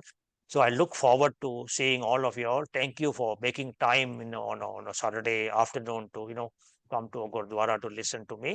So we will meet again at the same time next week, and I will talk about the final slok. So ਬੇਨਤੀ ਹੈ ਤੁਸੀਂ ਆਪਣੇ ਟੀਕੇ ਟੁਕੇ ਕੱਢ ਕੇ ਨਾ, ਜਿਹੜਾ ਤੁਹਾਡੇ ਕੋਲ ਟ੍ਰਾਂਸਲੇਸ਼ਨ ਕੋਈ ਹੈਗੀ ਹੈ ਤੇ ਪਹਿਲਾਂ ਪੜ੍ਹ ਕੇ ਆਇਓ, ਤੇ ਫਿਰ ਜਦੋਂ ਆਪਾਂ ਉਹਦੇ ਅਰਥ ਕਰਾਂਗੇ ਨਾ, ਫਿਰ ਤੁਹਾਨੂੰ ਛੋਟੀ ਮੋਟੀ ਸਮਝ ਆਊਗੀ। ਅਸੀਂ ਤੇ ਹੋਰ ਹੀ ਕੁਝ ਬਣਾਈ ਬੈਠੇ ਸੀ, ਤੇ ਇਹਦੇ ਅਰਥ ਗੁਰੂ ਨਾਨਕ ਪਾਤਸ਼ਾਹ ਦੇ ਜਿਹੜੇ ਅਰਥ ਨੇ ਉਹ ਕੁਝ ਹੋਰ ਹੈ। Hopefully that will be the aim of it. Thank you very much again. ਸਾਰਿਆਂ ਨੂੰ ਫਤਿਹ ਮੈਂ ਬੁਲਾ ਦੇਵਾਂ ਪਿਆਰ ਨਾਲ। ਵਾਹਿਗੁਰੂ ਜੀ ਕਾ ਖਾਲਸਾ, ਵਾਹਿਗੁਰੂ ਜੀ ਕੀ ਫਤਿਹ, ਵਾਹਿਗੁਰੂ ਜੀ ਕੀ ਫਤਿਹ। Actually, in the beginning, I mentioned there are so many explanation of Japji Sahib, and you gave new dimension today, especially for Aad Sach, Jugaad Sach, Happy Sach, Nanak Sach, Sach. Maybe all the Sangat is going to consider practically in their life. बहुत बहुत धन्यवाद जी। Thank you. Thank you. Okay.